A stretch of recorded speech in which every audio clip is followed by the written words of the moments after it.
kita akan mendengarkan materi yang disampaikan.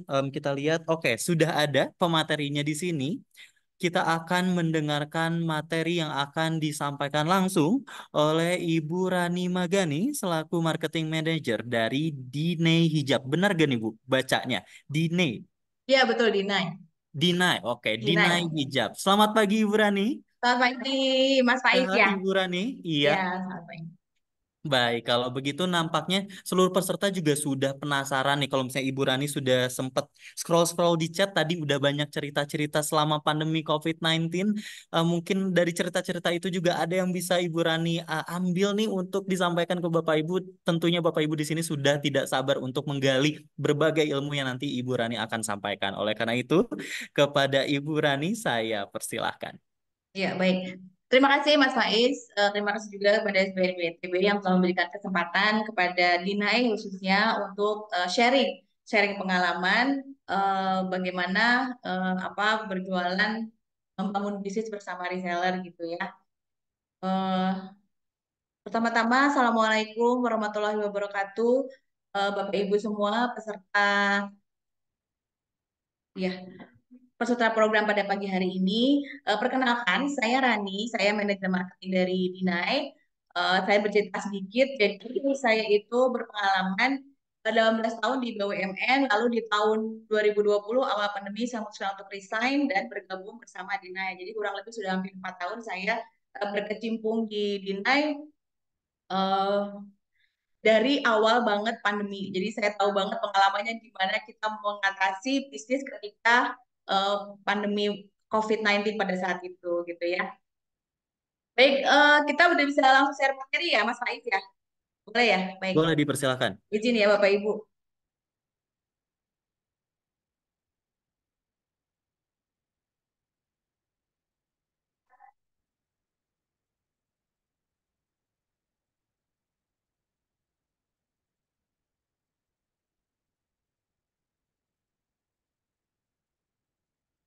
Sudah ada screen saya ya? Sudah jelas. Baik, nah ini info juga, jadi Dina itu kemarin yang berulang tahun ke yang 10 kita ganti logo menjadi seperti ini. Jadi ini huruf D bersatu menjadi seperti bunga gitu ya. Jadi ini adalah logo barunya Dina. Kita kemarin dari awal tahun 2024 sampai kemarin launchingnya di ulang tahun Dina 24 Mei itu kita rebranding ya, melakukan rebranding. Ini saya mau izinkan saya cerita dulu mengenai sejarah Dinai dulu ya. Pada awalnya itu, nah ini owner kami, Ibu Trini Mediati Junior bersama suami di acara Reseller Gathering kembali sekalian launching untuk logo baru. Jadi Ibu Trini ini adalah eh, beliau itu dulunya tahun 2014 tuh masih bekerja di salah satu BUMN di Bandung. Ya, jadi udah kayak gelisah gitulah, pengen memulai usaha sendiri. Nah, cuma kan masih bingung nih usahanya apa. Pada saat itu eh, kebetulan beliau itu suka ditunjuk untuk bikin-bikin baju kalau di kantornya ada acara-acara paduan suara, ada acara pertemuan, atau ada acara apa. Jadi kalau seragaman tuh selalu beliau yang mendesain gitu. Nah dari pengalaman itu, jadi beliau bukalah awalnya itu bikin baju produksinya juga produksi rumahan biasa, nggak yang langsung gede, nggak. Jadi bikinnya setengah lusin dulu gitu. Itu dibikin secara rumahan, terus di apa, di packingnya juga di rumah. Pokoknya semuanya dikerjain sendiri, dari mulai nerima orderan, dari mulai packing, semuanya dikerjain sendiri. Itu di tahun 2014. Terus apa, ngedesain sendiri. Terus nama brandnya itu diambillah Dinai. Nah, Dinai itu apa sih sebenarnya? Dinai itu gabungan dari kedua anak beliau, Diara sama Naira. Jadi digabungin jadilah Dinai gitu ya. Sesimpel itu awal mula nama brand Dinai ini. Nah, ini adalah eh, produk pertamanya adalah baju. Bajunya itu baju yang memang simple ya, daily daily wear lah gitu. Jadi bisa dipakai ke kantor ketika kantornya smart casual waktu itu. Nah, itu bisa dipakai jadi kayak kemeja gitu ya. Celananya celana kain gitu. Itu awalnya. Lalu berjalannya waktu, kan baju yang diproduksi itu awalnya belum mengarah ke muslim lah. itu ya, belum malah fashion muslim. Jadi baru baju-baju aja, tapi kemeja-kemejanya bisa dipakai sama yang tidak berhijab gitu ya. Tapi pada perjalanannya akhirnya mengerucut ke fashion hijab. Lalu di tahun 2016 beliau melakukan diversifikasi produk, membuat kerudung motif ya, scarf motif. Scarf motifnya pun beliau memilih kain yang betul-betul pas banget untuk di printing gitu ya. Jadi nggak asal-asalan bikin scarfnya, scarf printingnya gitu ya. Itu di tahun 2016. Nah, ini adalah visi misi kami dari Dinai, memaksimalkan potensi-potensi yang ada dalam perusahaan, baik itu sumber daya manusia, materi, teknologi, pasar, dan metode pekerjaan. Ini apa namanya? Bagaimana kita bisa bersaing di tengah persaingan bisnis fashion hijab ini kan perkembangannya luar biasa ya Bapak Ibu ya. Dari situ kita berkomitmen untuk bisa mengadakan kolaborasi dengan kerjasama dengan apa brand-brand hijab lainnya gitu ya, baik dengan brand sesama hijab ataupun dengan brand yang bukan hijab gitu ya. Nah ini visi kita, Bismillah, Insya Allah kita bisa menjadi leader brand bisnis fashion serta menjadi perusahaan yang menginspirasi banyak manfaat untuk banyak orang gitu ya. Lalu, nah ini produk kami Bapak Ibu. Ini adalah scarf printing, banyak ada yang motif, ada yang plain. Lalu, nah ini untuk apparel. Kalau apparel itu kita uh, memfokuskan untuk fashion hijab. Jadi ada mukena, ada abaya, ada yang smart casual juga, ada kemeja, ada dress juga. Ini bermacam-macam ya, bervariasi. Tapi intinya ini adalah fashion hijab.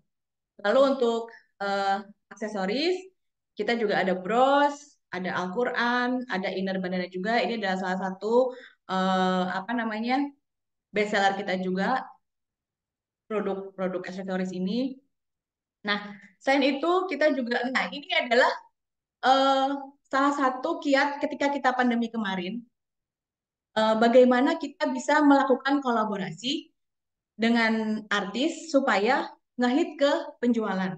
Nah, ini dirasain banget Bapak Ibu di awal-awal tahun 2020 ya. 2020 itu kita kolaborasi dengan Saskia Sungkar dan ini benar-benar berhasil. Jadi eh, dikala kita dikasih apa COVID-19 di situ kita udah kayaknya untuk ngehit penjualan kita kolaborasi aja sama artis dan ini benar-benar alhamdulillah ngehit penjualan pada saat itu gitu ya. Jadi banyak cara, banyak tips yang bisa kita ambil untuk bagaimana meningkatkan penjualan di kondisi-kondisi sulit gitu ya. Selalu ada kesempatan, selalu ada peluang.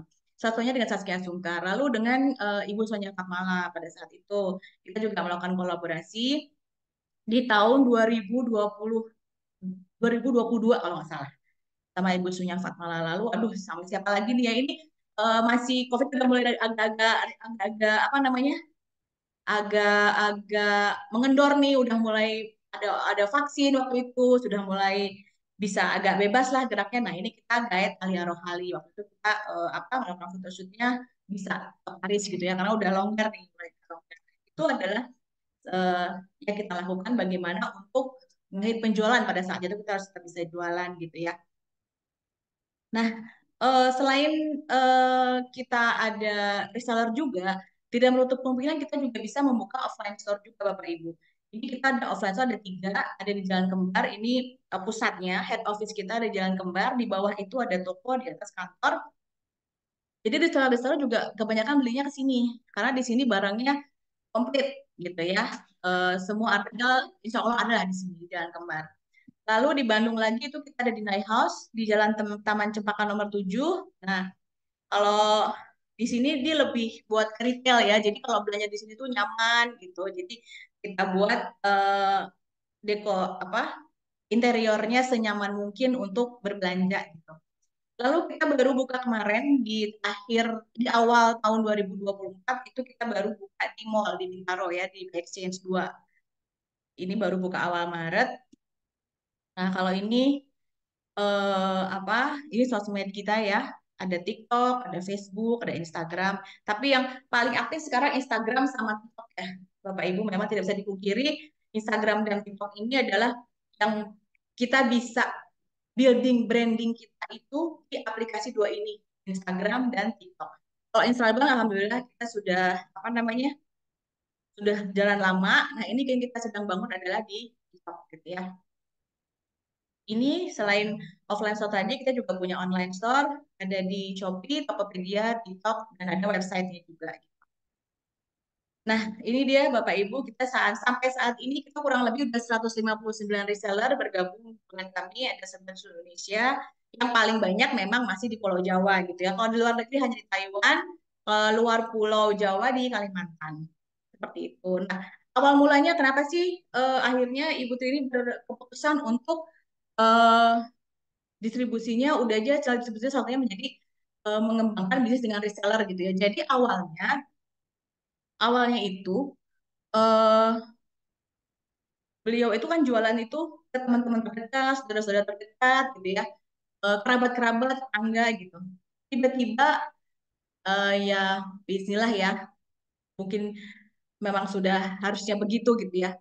Jadi tiba-tiba ada yang nge-DM pengusaha dari Kalimantan mau beli produknya dinilai 100 pieces pada saat itu. Nah, tentu saja dari situ kan langsung, oh ini loh produksi harus banyak, apa harus ditambah lagi kapasitas produksinya dan lain-lain. Nah, bagaimana sampai akhirnya beliau udah jalan nih reseller apa saja yang beliau lakukan. Ini saya akan share materi lagi Bapak Ibu. Ini adalah materi yang benar-benar saya rasakan selama 4 tahun.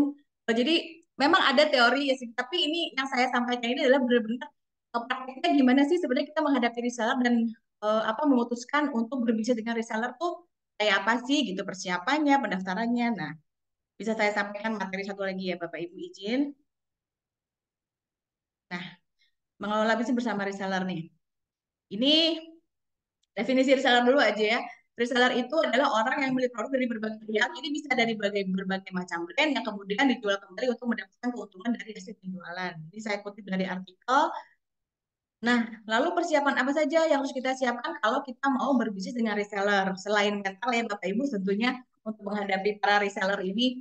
Yang pertama, jual produk yang berkualitas. Jadi memang kebetulan Bu Titi kan orangnya memang perfeksionis ya. Jadi dalam pemilihan bahan, pemilihan corak itu benar-benar dipikirin banget. Ini kira-kira eh, orang-orang butuh nggak ya, muslimah-muslimah ini butuh nggak ya barang ini gitu. Butuh nggak bahan yang nyaman, yang enak dipakai aja gitu. Terus apa yang memang kerudungnya tuh nggak bikin pusing, nggak bikin jadi budak gitu ya, terus nggak kusut, nggak cepet kusut. Nah, kayak gitu itu benar-benar dipikirin gitu dari packagingnya dari awal dari A sampai Z itu benar-benar dipikirin packagingnya oh kalau ini cocoknya pakai box oh kalau ini cocoknya pakai plastik aja nggak apa-apa gitu atau oh ini kayaknya bisa dibikin hampers nah kayak gitu tuh kita harus pikirin juga produknya tentu yang karena kalau produknya udah bagus itu nanti seller tuh datang sendiri customer tuh datang sendiri ya jadi pertama memang tentukan jualnya produk yang berkualitas itu. Yang berkualitas ada keunikannya dan benar-benar dibutuhkan oleh masyarakat banyak gitu. Dengan target market kita tuh benar-benar dibutuhin gitu. Ini kayaknya orang ini butuh ini deh. Nah, kayaknya banyak deh orang yang butuh ini. Kita bikin tuh kan benar-benar dibutuhin buat apa buat orang. Kayak misalnya sekarang nih kemarin kita kan kalau misalnya kerudung Bapak Ibu dipakai itu kan apa ya? Kalau pakai jarum pentul kan suka bikin si scarfnya tuh jadi atau pakai peniti scarfnya jadi bolong-bolong gitu ketarik-tarik kan. Nah kita kemarin ngeluarin lah produk pin banget pinnya tuh nggak sembarang pin jadi dia tuh benar-benar rapat banget. Jadi si scarfnya juga tetap rapi kayak pakai jarum pentul. Nah ketika kita launching itu benar-benar booming. Kita udah berapa hampir 3 kali restock kalau untuk yang pin magnet itu. Jadi hal-hal seperti itu harus dipikirkan juga. Jadi buatlah produk yang punya keunikan, yang memang dibutuhkan dan berkualitas. Gitu. Yang kedua, berikan kemudahan transaksi. Jadi gini, saya mau cerita dulu. Customer-nya Dina itu kebetulan, secara demografinya itu, rentang usianya itu antara 35 sampai 55. Nah, jadi macam-macam nih. Menurut mereka kalau untuk yang usia saya ya 45 sampai 55, kemudahan bertransaksi mereka itu ya udah melalui WhatsApp aja, chat WhatsApp aja, saya mau order ini, chat transfer aja. Menurut mereka seperti itu yang paling gampang dia udah nggak usah ribet-ribet kemana-mana. Itu kita siapin juga kita siapin juga admin khusus untuk para reseller yang memang maunya gitu aja, chat WhatsApp gitu ya. Nah, atau mungkin untuk yang retailnya, kita juga siapkan metode pembayaran yang mudah. Jadi, Kayak misalnya bisa dari GoPay, bisa dari di website kita ya, bisa dari GoPay, bisa dari Indomaret bisa, Alfamart bisa, transfer apa lagi udah bisa gitu ya. Dari e-wallet juga bisa. Nah, hal seperti itu juga harus kita pikirkan. Apalagi di marketplace kan sekarang udah lebih gampang lagi kan ya untuk bertransaksi gitu. Nah, cuma kalau untuk reseller kami yang usianya di 45 sampai 55, kami masih menggunakan eh, chat WhatsApp dan transfer. Itu sih. Kita tetap mempertahankan itu gitu. Lalu yang ketiga menentukan harga khusus reseller. Nah, Bapak Ibu ini menentukan harga khusus Mbak reseller ini Rani, benar-benar harus. punten. Ah ya, Mbak, apa ya. ini ada pergantian slide kah? Soalnya di display kita ini masih di Oh iya. company profile nih. Takutnya ada Oh, pergantian slide. oh sebentar saya stop share dulu ya. Oke. Ada. Maaf ya Oke. Bapak Ibu. Saya ganti share screen dulu. Ada pergantiannya ini. Masih dari awal. Lupa. Oke, sudah terlihat, Mbak Rani. Udah. Nah ini ya. Nah ini mengolah bisnis bersama reseller. Nah ini yang tadi saya jelaskan. Mohon maaf ya. Kasihkan ngobrol jadi lupa harusnya di stop share dulu. Maaf maaf. Ya kasihkan berbicara gitu ya. Makasih ya Mas Faiz ya udah diingatkan. Jadi ini tadi kita sampai di nomor 3 ya, tentang harga khusus reseller. Ini untuk menentukan harga khusus reseller ini Bapak Ibu tidak harus selalu potongan sama semua produk 30% misalnya. Berdasarkan di lapangannya itu nggak harus selalu begitu gitu. Jadi ada produk yang misalnya ini pukul rata 20% semua misalnya tapi kalau misalnya lihat bar produk yang ini nih kayaknya nggak nyampe deh kalau misalnya kita ada 20%, ya udah potongan harga aja deh berapa gitu. Dari misalnya dari 200.000 harganya ya udah 125 misalnya. Jadi mereka masih punya lebih 75.000. Nah, hal seperti itu harus dipikirkan benar-benar Bapak Ibu. Karena apa? Karena nanti gini, kalau misalnya kita kan kalau reseller tuh udah beli ini awal jelas beli aja. Kadang-kadang kan tidak selalu sold out ya. Alhamdulillahnya memang kebanyakan sold out juga sama reseller aja habis gitu ya. Tapi kadang-kadang ada juga satu produk yang oh ini masih ada gitu ya. Kan kalau misalnya masih ada itu kalau kita nunggu lama 6 bulan baru diskon kayaknya kok gemes gitu ya. Kadang-kadang kita 3 bulan tuh udah pengen diskon. Kalau kita diskon itu tidak semerta-merta kita bisa diskon begitu aja Bapak Ibu. Karena nanti reseller pasti akan komplain. Saya waktu itu beli diskon 20% kok sekarang diskon 25%. Jadi orang-orang nggak pada beli ke saya. Nah, hal seperti itu harus dipikirin juga gitu ya. Jadi lalu gimana kalau nanti misalnya saya diskon 20%, ini marginnya masih aman nggak? Berarti kan masih misalnya reseller 30%. Oh, kita masih bisa nih main di 25% misalnya diskon gitu. Nah, hal seperti itu harus dipikirkan juga gitu ya karena untuk biar biar reseller itu nyaman gitu apa berbisnis dengan kita gitu ya kecuali kalau misalnya barangnya emang udah 6 bulan udah dipastikan di reseller tuh udah habis semua tapi kalau di kita masih ada baru bisa kita 50% atau kita kasih kebijakan memang ketentuan pokoknya kalau udah 6 bulan di barang kita masih ada kita akan diskon biasanya gitu kalau kita biasanya 3 bulan deh 3 bulan itu kita diskon di agak besar gitu ya masih di bawah diskon kepada reseller hal seperti itu juga harus dipikirkan Bapak Ibu lalu ketersediaan stok barang jadi kalau kita udah kan kalau reseller itu pasti dia ada minimum budget yang kita tentukan kan ya Bapak Ibu. Jadi eh, kalau misalnya kita mau berbisnis dengan reseller, penjualan melalui reseller, tentu saja stok barang harus ditambah dari kita biasa jual retail karena kan permintaan barang pasti akan meningkat gitu ya. Nah, itu tuh jadi reseller kalau reseller udah mau bisnis dengan kita berarti dia mau kebagian apa barang yang kita jual kan. Mereka juga mau ikut jualan gitu. Jadi jangan sampai ada reseller yang memang kalau sedikit yang kebagian ya nggak apa-apa. Tapi kalau banyak yang kebagian dan hanya sedikit yang dapat barangnya itu kayaknya nanti reseller yang kayak lainnya bakalan komplain gitu. Jadi nggak nyaman gitu berbisnis dengan kita. Jadi ketersediaan stok barangnya juga harus dipikirkan Bapak Ibu. Jadi bagaimana supaya nggak kita lima apakah ibu bagi rata ya udah deh semuanya reseller dapat segini ya karena barangnya cuma segini rata semuanya atau misalnya apa lagi banyak nih barangnya pokoknya ini siapa cepat dia dapat ya jadi menarik mereka untuk beli banyak tapi dari kita juga dikontrol Bu ini adanya segini paling kita bisa kasih segini ya nah hal-hal seperti itu kalau di lapangan itu harus banyak perhitungan ketika launching gitu ya jadi list dulu ini berapa ini berapa ini berapa kan ada berapa, oh ya berarti ini paling dapat segini nah gitu. Jadi emang seseru itu kalau jualan ke reseller tuh Bapak Ibu, benar harus ketika launching tuh semuanya harus on, semuanya harus siap gitu, baik admin, baik produksi, baik gudang, baik kita sendiri sebagai manajer kita harus juga stay tune terus di reseller mana nih yang belum belanja, reseller mana nih yang belanjanya paling gede, reseller mana nih yang belum dapat barang ini gitu. Nah, itu juga harus dipikirkan. Lalu jaminan garansi seperti ini Bapak Ibu. Jadi eh, memang kita itu ada QC ya.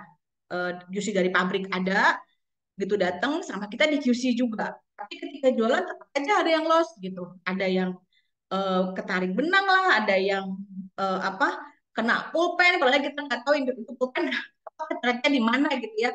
Tapi yang namanya reseller dia mau jual produk ke end user, mereka pengen barangnya bagus gitu ya. Nah itu kita kasih jaminan ya udah boleh diretur gitu ya. Tapi tentu saja dengan ketentuan-ketentuan, misalnya nota harus ada. Terus maksimal 7 hari itu, kalau mau retur tuh maksimal kita udah kirim dari dia terima, 2 hari dari situ baru dia boleh kirim. Kalau udah lebih ya itu udah nggak bisa. Untuk apa? Untuk mereka disiplin ketika datang itu udah langsung di QC. Jadi jangan dipendam aja nanti sebulan baru retur ke depan, itu jangan sampai seperti itu gitu ya.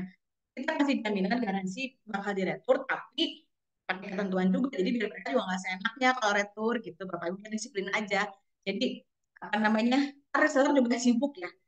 Kita ngerti tapi mereka kadang-kadang mereka tuh ada adminnya juga gitu. Jadi itu datang, jadi jangan langsung juga dikirim ke customernya. Jadi dicuci dulu aja gitu, dicuci ulang.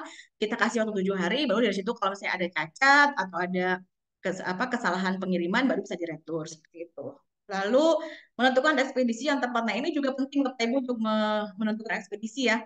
Karena gini, kalau reseller kita yang di Tasik misalnya Ciamis, itu kan mereka bisa aja sih ngirim pakai JNT, JNE gitu kan mereka pengen cepat. Nah, berarti kita kerjasamanya sama travel misalnya. Jadi kan kalau travel bisa apa namanya bisa cepat, dan kalau kita kerjasama sama travelnya itu bisa kita bisa satset gitu. Kalau ada komplain, ada pertanyaan dari lalu kita bisa satset menghubungi travelnya. Lalu kalau misalnya kayak di Jawa Tengah, itu kan karena banyak jadi pakai kargo, kita kerjasama juga sama kargonya. Jadi kalau tracking tracking barangnya dari mana itu gampang kalau kita sudah kerjasama dengan salah satu perusahaan kargo gitu ya. Lalu kalau untuk retail atau yang bisa dikirim melalui JNT kita juga ada Bapak Ibu IC-nya masing-masing. Jadi kita harus harus punya kalau grup misalnya eh, apa ya terlalu merepotkan gitu ya. Jadi banyak grup, minimal kita punya nomor telepon PIC yang bisa dihubungi ketika ada customer kita yang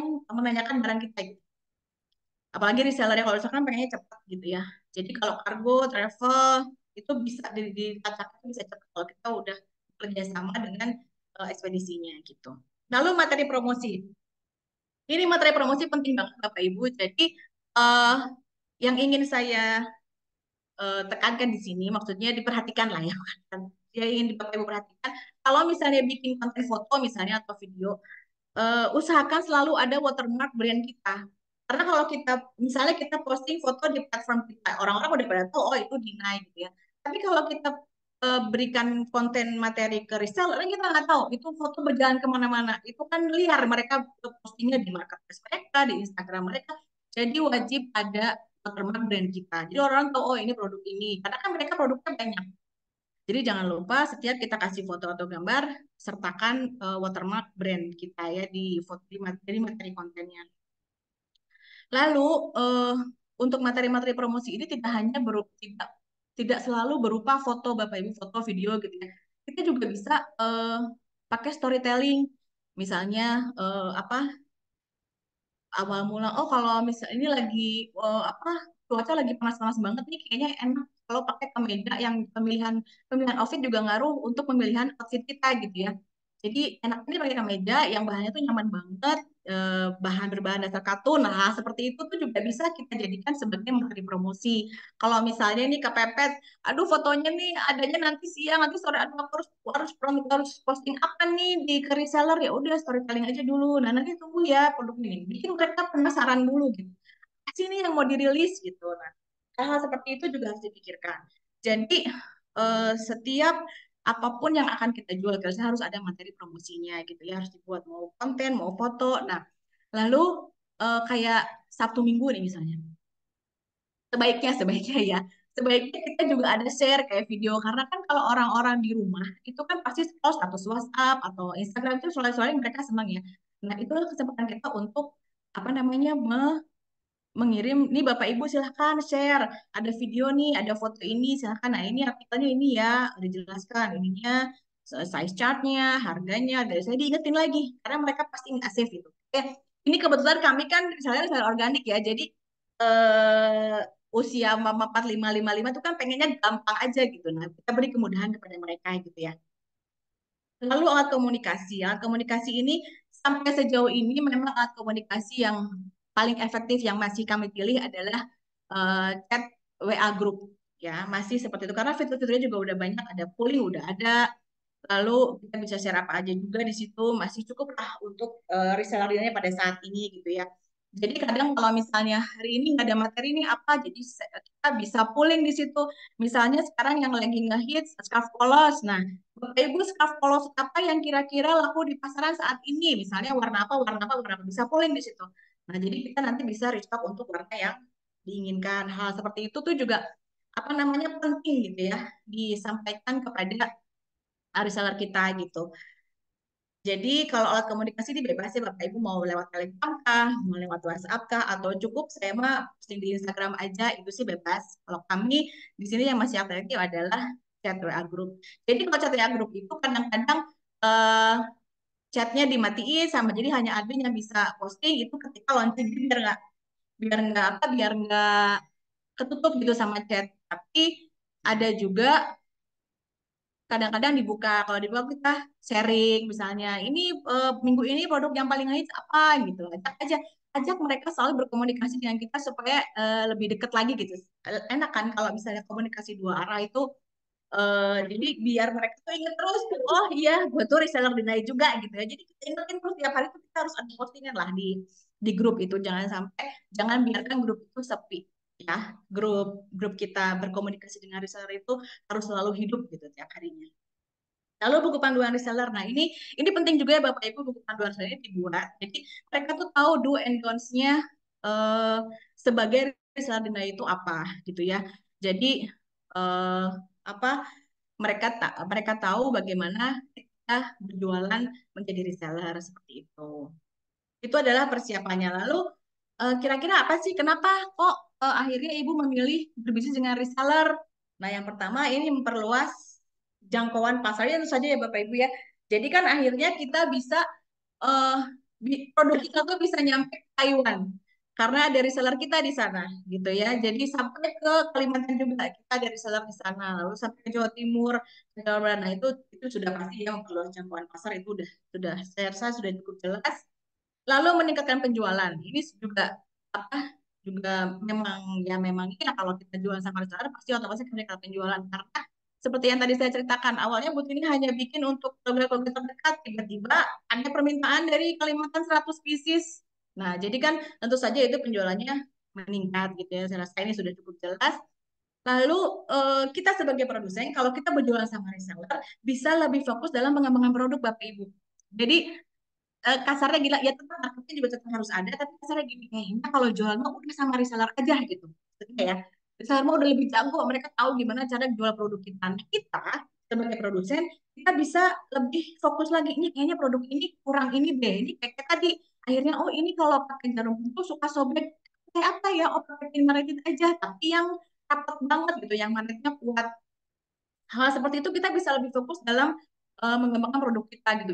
Itu adalah sebagai salah satu cara juga untuk akhirnya mengembangkan penjualan kita juga gitu kan. Jadi uh, pekerjaan kita berkurang sedikit lah dengan adanya reseller gitu. Jadi nggak apa nggak untuk marketing mah udah ada yang mikirin, untuk yang penjualan juga udah ada dengan reseller gitu. Jadi kita produknya gimana nih biar lebih bagus lagi, ditambah apa?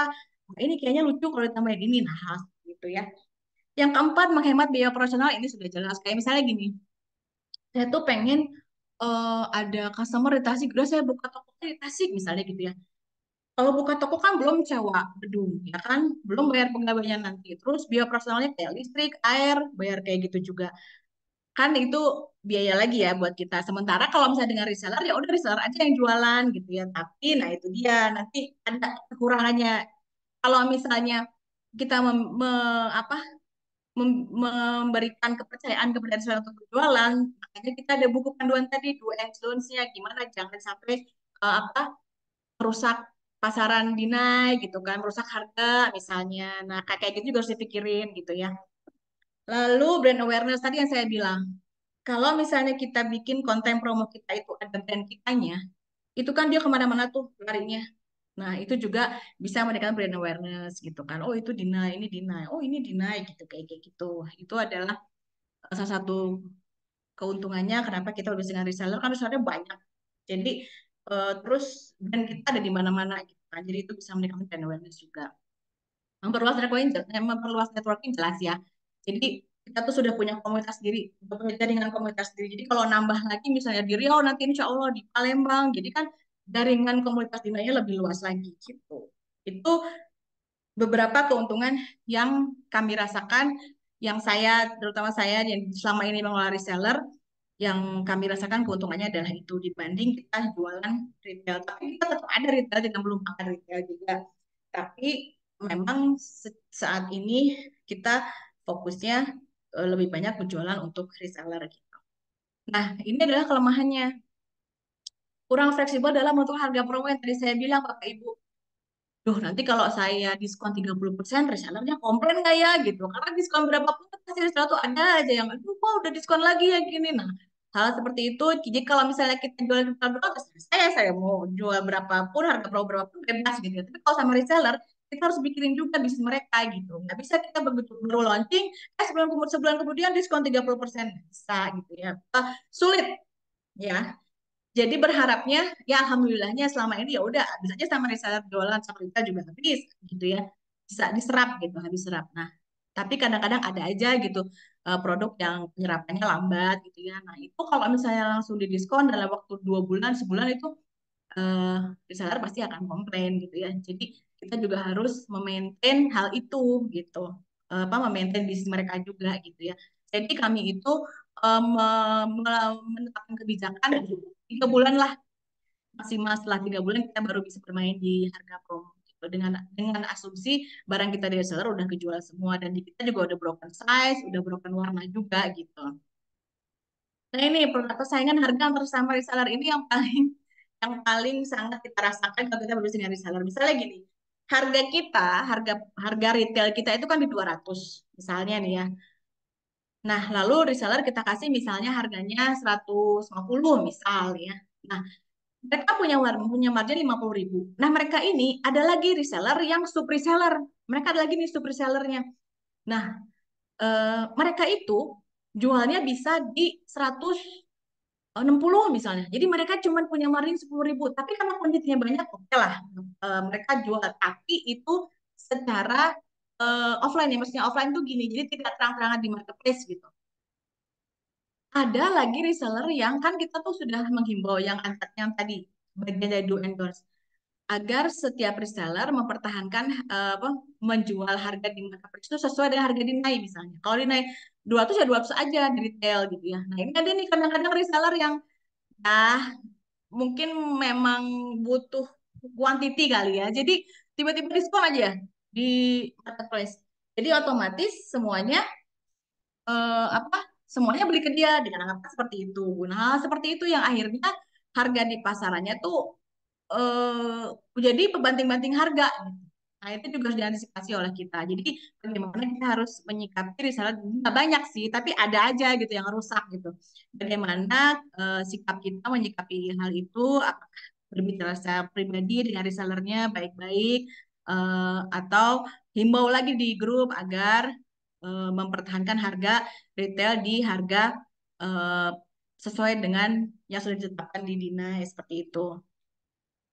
Lalu, kelemahan yang ketiga, resiko ketika produk tidak terjual. Nah, ini Bapak Ibu, kalau misalnya, jadi kalau bikin produk, harus benar-benar dipikirin berdasarkan data ya, berdasarkan data yang masuk. Oh, kalau kayak gini tuh data penjualannya bagus nih. Kalau data yang ini kayaknya kurang bagus nih. Jadi Bapak Ibu sudah bisa memperkirakan berdasarkan data itu. Oh, kalau ini mah kayaknya kuantitinya segini aja deh, gitu. Biar nggak ada penumpukan stok gitu ya. Oh, kalau ini kayaknya segini aja cukup gitu ya.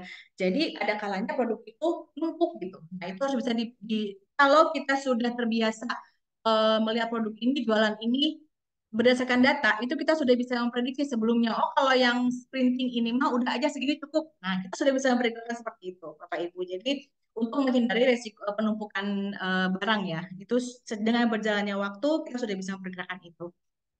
Lalu kekurangannya kita pembatasan jumlah reseller di setiap area. Jadi gini, jadi dulu misalnya ada nih reseller kita di Karawang nih ya.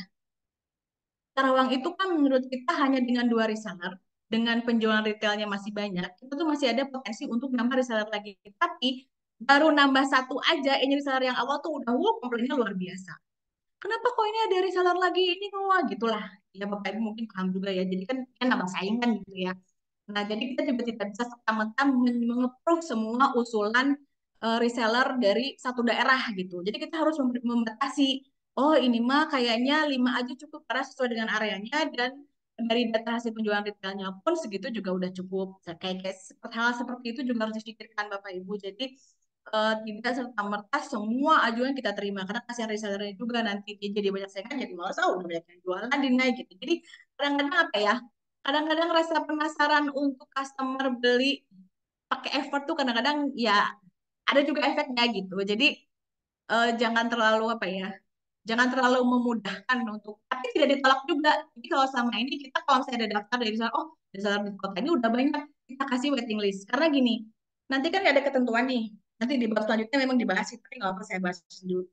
Ada ketentuan nih misalnya, eh, awal harus ada kualitas segini. Nah setelah 3 bulan, kalau 3 bulan betul-betul tidak melakukan pembelanjaan, nanti dia akan menjadikan statusnya menjadi reseller non aktif, jadi nggak jadi reseller lagi. Nah, nanti kami akan menggantikan reseller ini dari kalau misalnya ada yang daftar dari toko tersebut, kami akan masukkan menjadi reseller dari daftar waiting list. Nah, hal seperti itu yang kita lakukan untuk menyikapi supaya tetap di daerah itu tetap ada resellernya gitu. Jadi tidak menolak, tapi kita masukkan ke waiting list dulu seperti itu, Bapak Ibu. Nah, ini yang bagian pendaftaran. Jadi, kalau mendaftar, kan kalau sekarang itu ada banyak ya di Instagram, open reseller, eh, klik link ini, masuk link, langsung masuk chat WhatsApp, langsung bisa jadi reseller. Bahkan syaratnya pun mudah, hanya dengan beli 6, beli 4, Anda sudah bisa jadi reseller gitu ya. Tapi tentunya harganya juga jadi beda-beda potongannya, karena ada yang belinya banyak banget, ada yang cuma 6, cuma 3. Nah, itu mungkin dibebaskan. Tapi kan jadi semua orang bisa jualan gitu ya. Nah, kalau kami di Dina ini masih menerapkan sistem kekeluargaan ya. Jadi menganggap bahwa reseller itu bagian dari keluarganya Dina gitu ya. Jadi eh, tetap kalau misalnya ada yang mau daftar, kita lakukan pendekatan dulu. Jadi kita pertama sih minta kirim foto KTP, foto KTP lah ya, kan sekarang udah chat WhatsApp ya, foto KTP, kita lihat domisilinya di mana, lalu melakukan interview singkat, jadi tahu dinilai dari mana, hal kayak gitu. Terus selama ini pakai Dinai enggak, atau selama ini udah punya toko belum, tokonya di mana, atau tokonya online atau offline gitu ya. Lalu apakah Bapak itu salah satu reseller dari reseller kami atau bukan, Bapak Ibu gitu. Nah, seperti itu harus kita tanyakan juga. Harus di awal tuh harus ada pembicaraan ke situ dulu lah gitu. Lalu tadi identifikasi domisili, kalau misalnya di Purwakarta nih, di Purwakarta penjualan detailnya gimana, bagus, sellernya ada berapa, ada 2 Bu, tapi 2 ini aktif banget. Jadi kan kayak berarti potensinya masih ada untuk reseller itu nambah lagi satu. Nah, seperti itu ya Bapak Ibu. Hal seperti itu juga harus dipikirkan gitu. Identifikasi customer itu di daerah domisili calon reseller tadi yang sudah saya bilang ya. Jadi kalau saya ada daftar dari Garut misalnya, coba lihat penjualan retail Garut bagus nggak? Bagus misalnya. Resellernya baru ada 2, bisa nambah lagi sampai 3, baru di approve gitu. Kalau misalnya udah banyak, udah ada 5, jadi ya waiting list gitu paling seperti itu. Lalu term and condition saat tentu. Ini kalau untuk syarat ketentuan bebas ya Bapak Ibu. Bapak Ibu bisa eh, menentukan sesuai kebutuhan Bapak Ibu. Kalau kami di sini prakteknya pertama tentukan harga khususnya mau potongan diskon dan harga spesial berapa. Lalu tentukan minimum kuantitas awal. Jadi pembelian pertama itu misalnya sekian. Nah, nanti untuk selanjutnya boleh minimal sekian gitu. Jadi itu terserah Bapak Ibu mengaturnya mau gimana. Lalu tentukan jangka waktu masa aktif reseller. Jadi seperti ini. Jadi saya bilang, kalau misalnya dia 3 bulan berturut-turut tidak belanja, jadi dia statusnya jadi nonaktif. Kalau misalnya dia mau aktif lagi, nah ini terserah Bapak Ibu juga. Apakah dia harus belanja 100% kayak awal lagi, atau dikasih kebijakan 70%-nya boleh deh, gitu kan 50%-nya boleh deh, karena kan dulu dia apa, seller kita juga gitu maksudnya. Hal seperti itu sepenuhnya kembali lagi kepada Bapak Ibu sendiri, maunya seperti apa gitu ya. Lalu SPK. Nah, kami menganggap SPK ini penting Bapak Ibu, surat perjanjian kerjasama. Jadi, dalam SPK ini mencakup pasal-pasal dan data tertib yang sudah disetujui dan wajib dilaksanakan oleh kedua belah pihak, baik oleh produsen maupun reseller. Jadi, yang saya bilang tadi, ketentuan ini tuh kayak misalnya yang tadi tuh, mempertahankan harga minimum di marketplace gitu ya. Jadi di marketplace kalau harga itu jadi seragam pengennya. Tapi kan ya kalau sekarang ada yang di bawah, ada yang sama gitu ya. Ada aja hal seperti itu tidak bisa dipungkiri lah, hal itu tetap ada di lapangannya. Tapi bagaimana kita menyikapinya untuk setidaknya meminimalisir jangan terlalu banyak gitu. Lalu pengembalian, proses pengembalian atau retur gitu ya. Tadi yang 7 hari, lalu memang memang benar-benar bisa dipastikan cacatnya itu memang dari kita gitu. Hal seperti itulah. Itu Bapak Ibu. Ini adalah untuk pendaftaran. Kalau untuk pendaftaran ini sebenarnya Bapak Ibu bebas ya merancangnya seperti apa. Pasti Bapak Ibu dengan jenis produknya, dengan kebutuhan Bapak Ibu pasti berbeda dengan tapi ada yang berbeda gitu ya. Itu bisa kembali lagi kepada Bapak Ibu mau menentukan seperti apa gitu. Nah, lalu ini bagaimana memaintain reseller. Jadi bagaimana supaya reseller itu happy kerja sama-sama kita gitu ya. Jadi apa namanya kita apa kan kalau reseller itu berbisnis tuh pengennya nyaman gitu ya, cuan gitu ya pasti cuan mah ya. Nah, bagaimana kita memberikan kan reseller juga apa customer kita gitu ya. Jadi bagaimana kita memberikan pelayanan-pelayanan dan benefit-benefit buat mereka supaya mereka happy kerja sama-sama kita. Nah, salah satu di antara lain ini yang kita lakukan. Yang pertama menyediakan admin khusus untuk setiap reseller. Jadi kita itu ada rasionya Bapak Ibu satu admin 50 reseller misalnya. Kan mereka tidak setiap hari belanja 50 orang gitu. Jadi rasionya satu orang, satu admin untuk 50 reseller. Nah, ini memang harus fast respon. Karena kan kalau mama itu nggak bisa ditunggu, belasan chat itu harus cepat aja. Kalau misalnya lama dikit itu udah pasti komplain ke saya gitu ya. Ini kok kenapa nggak jawab-jawab? Nah, seperti itu. Jadi menyediakan admin khusus untuk setiap reseller. Jadi untuk transaksi, untuk chat, untuk orderan itu kita siapkan admin untuk apa pengirimannya itu admin ini harus mengontrol juga. Jadi seperti satu reseller ada yang mengelola gitu. Jadi kalau ada hal yang mau ditanya itu cukup ke admin aja gitu. Kalau misalnya sudah bisa dihandle oleh admin bisa ke eskalasi ke atasannya hal seperti itu. Nah ini kita harus siapkan admin khusus untuk setiap reseller. Lalu yang kedua mini gathering. Jadi kan kita itu dengan adanya reseller kita jadi punya komunitas ya Bapak Ibu. Nah jadi kami itu setiap 2 bulan sekali lah kita adakan mini gathering. Eh, Temanya bisa bermacam-macam Bapak Ibu mini gathering. Jadi bisa pengajian, bisa kajian, atau bisa kita ngundang expertis dari Shopee misalnya untuk menyampaikan materi, atau dari expertise dari advertising misalnya kalau bikin iklan di sosial media tuh seperti apa sih kita undang gitu untuk menyampaikan materi ke reseller. Atau hanya sekedar ngopi-ngopi cantik aja, ngobrol, diskusi, apa nih yang kira-kira boleh ditekankan dari Dinai itu bisa mini gathering melakukan itu gitu ya.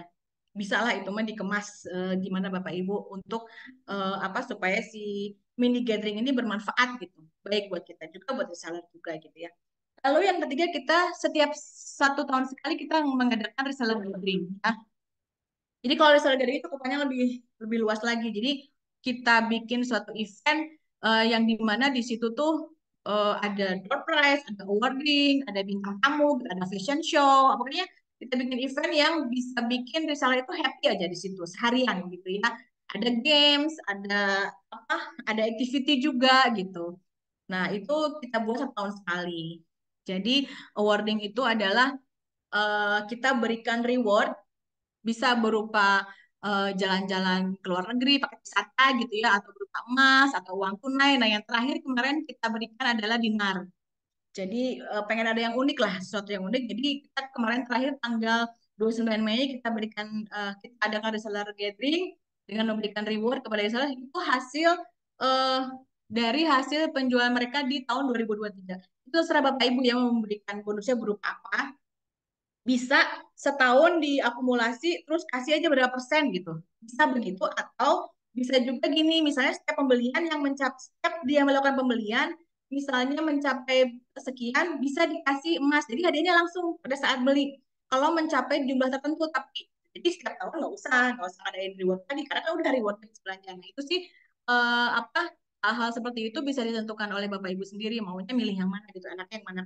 Kalau kami kebetulan dari setahun sekali, insya Allah kita bikin reseller gathering kemarin sekalian launching untuk peresmian logo barunya Dinai seperti itu. Nah, reseller reward ini tergantung ya nanti pencapaiannya berapa. Misalnya ada kategorinya, ada kategori paling bawah atas, sedang, dan terakhir nanti juara satu, dua, tiga kayak gitu.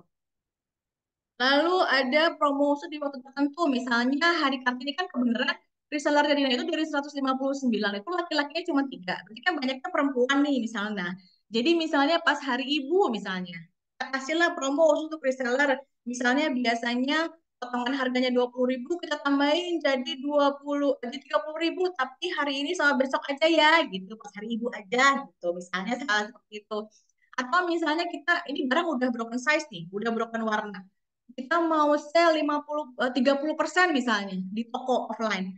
Nah, nanti kalau reseller yang belanja ada 30% tambah 8% misalnya, khusus ada reseller. Nah, itu kita kasih. Terus misalnya apa namanya? Ada di fake sale. Nah, di fake sale ini kita ke reseller dulu ya, kita duluin gitu. Sebelum kita lepas ke just tipper atau ke retail. Jadi reseller dulu yang belanja. Seperti itu signifikan juga. Jadi reseller tuh dapat promo khusus di waktu-waktu tertentu gitu ya. Lalu yang keenam, ini gift untuk hari istimewa. Hari istimewa itu ada banyak Bapak Ibu, ada hari ulang tahun, ada hari ulang. Nah, ini di gambar ini, nah di gambar ini adalah ketika reseller ini lebaran. Jadi kita kasih hampers gitu ya. Terus ulang tahun kita kasih produk Dinai aja. Tapi dengan begitu mereka tetap seneng gitu. Apa di kan kita kebetulan ada hampers, nah isinya juga produk Dinai di saat setiap ulang tahun gitu ya kita kasih, atau ketika mereka buka toko baru kita kirim papan bunga gitu. Jadi hal seperti itu kalau misalnya, atau misalnya mau naik haji Walimat Safar ya namanya itu, kita diundang kita kasih bunga gitu. Nah seperti itu kita juga sebaiknya kita pikirkan gitu ya di hari istimewa gitu. Nggak usah mewah-mewah, yang sederhana aja tapi secara emosionalnya tuh menyentuh gitu. Kita dekat sama resellernya gitu. Lalu handling komplain. Nah, ini juga yang perlu perhatian khusus Bapak Ibu. Jadi kalau ada reseller komplain itu yang tadi salah satunya, kok ini udah diskon lagi kan misalnya baru kemarin. Jadi kita apa sampaikan baik-baik alasannya kenapa kita apa namanya menipas 3 bulan kita langsung sale gitu. Kita sampaikan baik-baik ke resellernya. Jadi dengerin dulu, empati dulu, baru eh, kita cari ya kita pendekatan, lalu kita cari solusinya bareng-bareng misalnya gitu. Misalnya ini masalah logo aja Bapak Ibu. Oh ini kan logonya udah baru tapi ini masih ada logo lama. Jadi kita di medsosnya juga apa namanya menginfokan gitu. Produk-produk kami masih ada yang logo lama itu adalah menjamin keasliannya. Seperti itu Bapak Ibu kita harus pikirin. Setiap reseller yang komplain adalah eh, masukan buat kami gitu. Jadi apa namanya mendingan komplain mau langsung ke kita aja gitu ya. Kalau kebaikan boleh disebar-sebar. Bagus ya produk Dina, tapi kalau komplain ke kita aja usahakan upayakan seperti itu Bapak Ibu. Kalau komplain langsung ke kami gitu. Berbagi ilmu dan pengetahuan. Nah, ini juga Bapak Ibu kan kalau di WhatsApp grup itu tidak melulu produk yang kita posting ya. Kadang-kadang ada quote-quote yang bisa kita share. Kadang-kadang ada banyak banget itu saya pagi-pagi suka ngeliat di timeline tips and trick untuk berbisnis reseller gitu ya. Nah, hal seperti itu kita bisa juga share ke grup reseller kita. Jadi sedikit pencerahan lah gitu. Terus saya seperti tadi mini gathering kita undang ahli-ahli advertising untuk di-share kepada reseller bagaimana mengelola marketplace misalnya. Atau ada akun-akun yang dikelola khusus oleh orang-orang yang expert mengenai Shopee misalnya, lebih spesifik lagi. Kita share akunnya nih Bapak Ibu kalau mau misalnya mau update tentang Shopee boleh nih pakai akun ini gitu. Jadi mereka juga belajar gitu. Mereka yang karena yang tadinya apa ibu-ibu yang cuma jualan via WhatsApp itu akhirnya karena diinfokan ini bisa loh lewat Shopee Live itu kan Shopee Live sekarang lagi bagus ya penjualannya. Jadi mereka juga ikut live dan itu tuh bisa mendongkrak penjualan mereka juga karena kan promo dari Shopee juga lagi gila-gilaan kan sekarang banyak banyak subsidinya lah gitu.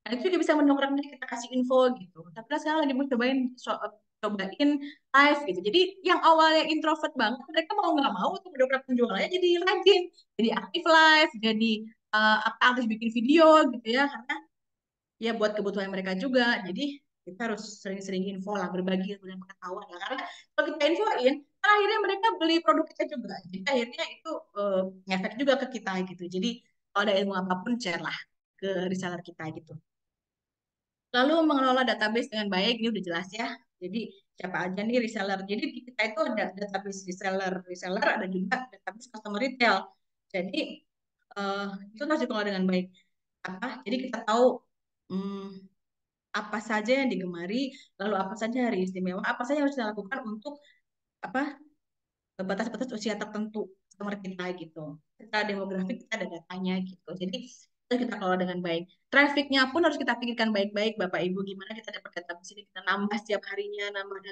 lagi gitu ya. Yang datang ke toko tanya nama sama nomor teleponnya, alamatnya gitu ya. Lalu setiap pengumuman kalau untuk blast sih, kalau saya sarankan jangan tiap hari, seminggu atau 2 minggu sekali bolehlah. Kalau ada event-event spesial aja gitu, itu bolehlah kita blast. Tapi tidak tiap hari juga karena udah pengalaman kita nyoba nih seminggu ini kita blast gitu ya. Akhirnya kita di blok gitu, jadi akhirnya enggak. Jadi 2 minggu sekali atau sebulan sekali gitu. Kalau ada event-event tertentu kita blast seperti itu. Lalu eksklusif launching. Nah ini memang kita selama ini kalau ada produk baru itu pasti kita lempar ke reseller dulu. Yaitu adalah salah satu benefit yang kita berikan kepada reseller kita juga.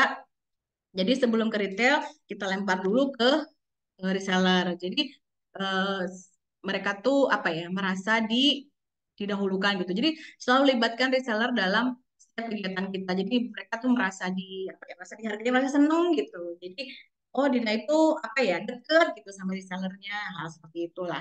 Itu harus dipikirin juga gitu ya. Kemarin kita itu ada fashion show. Nah, yang kita jadikan muse untuk fashion show-nya itu adalah resellernya ini yang ada. Nah, ini Bapak Ibu, bagaimana kita memaintain reseller kita. Ini kemarin adalah reseller reward, penyerahan hadiah juara satu, kedua, dan ketiga oleh owner dan bintang tamu. Kebetulan kami kemarin mengundang Nasar ya di sini karena anggota kami reseller ini adalah ibu-ibu, jadi dan memang kebetulan banyak penggemar yang Nasar di situ. Tapi kita nggak bilang-bilang dulu karena ini memang kejutan sih kita bikin buat mereka gitu ya, biar pada senang. Nah ini adalah juara satu, juara dua, juara tiga. Ini dari hasil penjualan 2023. Ini Ibu Trini. Nah, ini pemenangnya. Lalu di acara itu ini reseller gathering ya Bapak Ibu yang kemarin. Dan door prize juga. Lalu ini ada, nah ini yang trunk show kemarin. Ini semuanya reseller ini Bapak Ibu modelnya. Jadi kita melibatkan mereka di acara kita gitu. Kayak misalnya gini, kita kan ikutan JFW itu Jakarta Fashion Week. Nah, kan suka dikasih undangan. Nah, undangan itu kita semua kasih ke reseller Bapak Ibu. Kita siapkan bis, kita berangkatkan mereka jadi biar mereka nggak mikir lagi, aduh harus ke sana, harus ini nggak usah.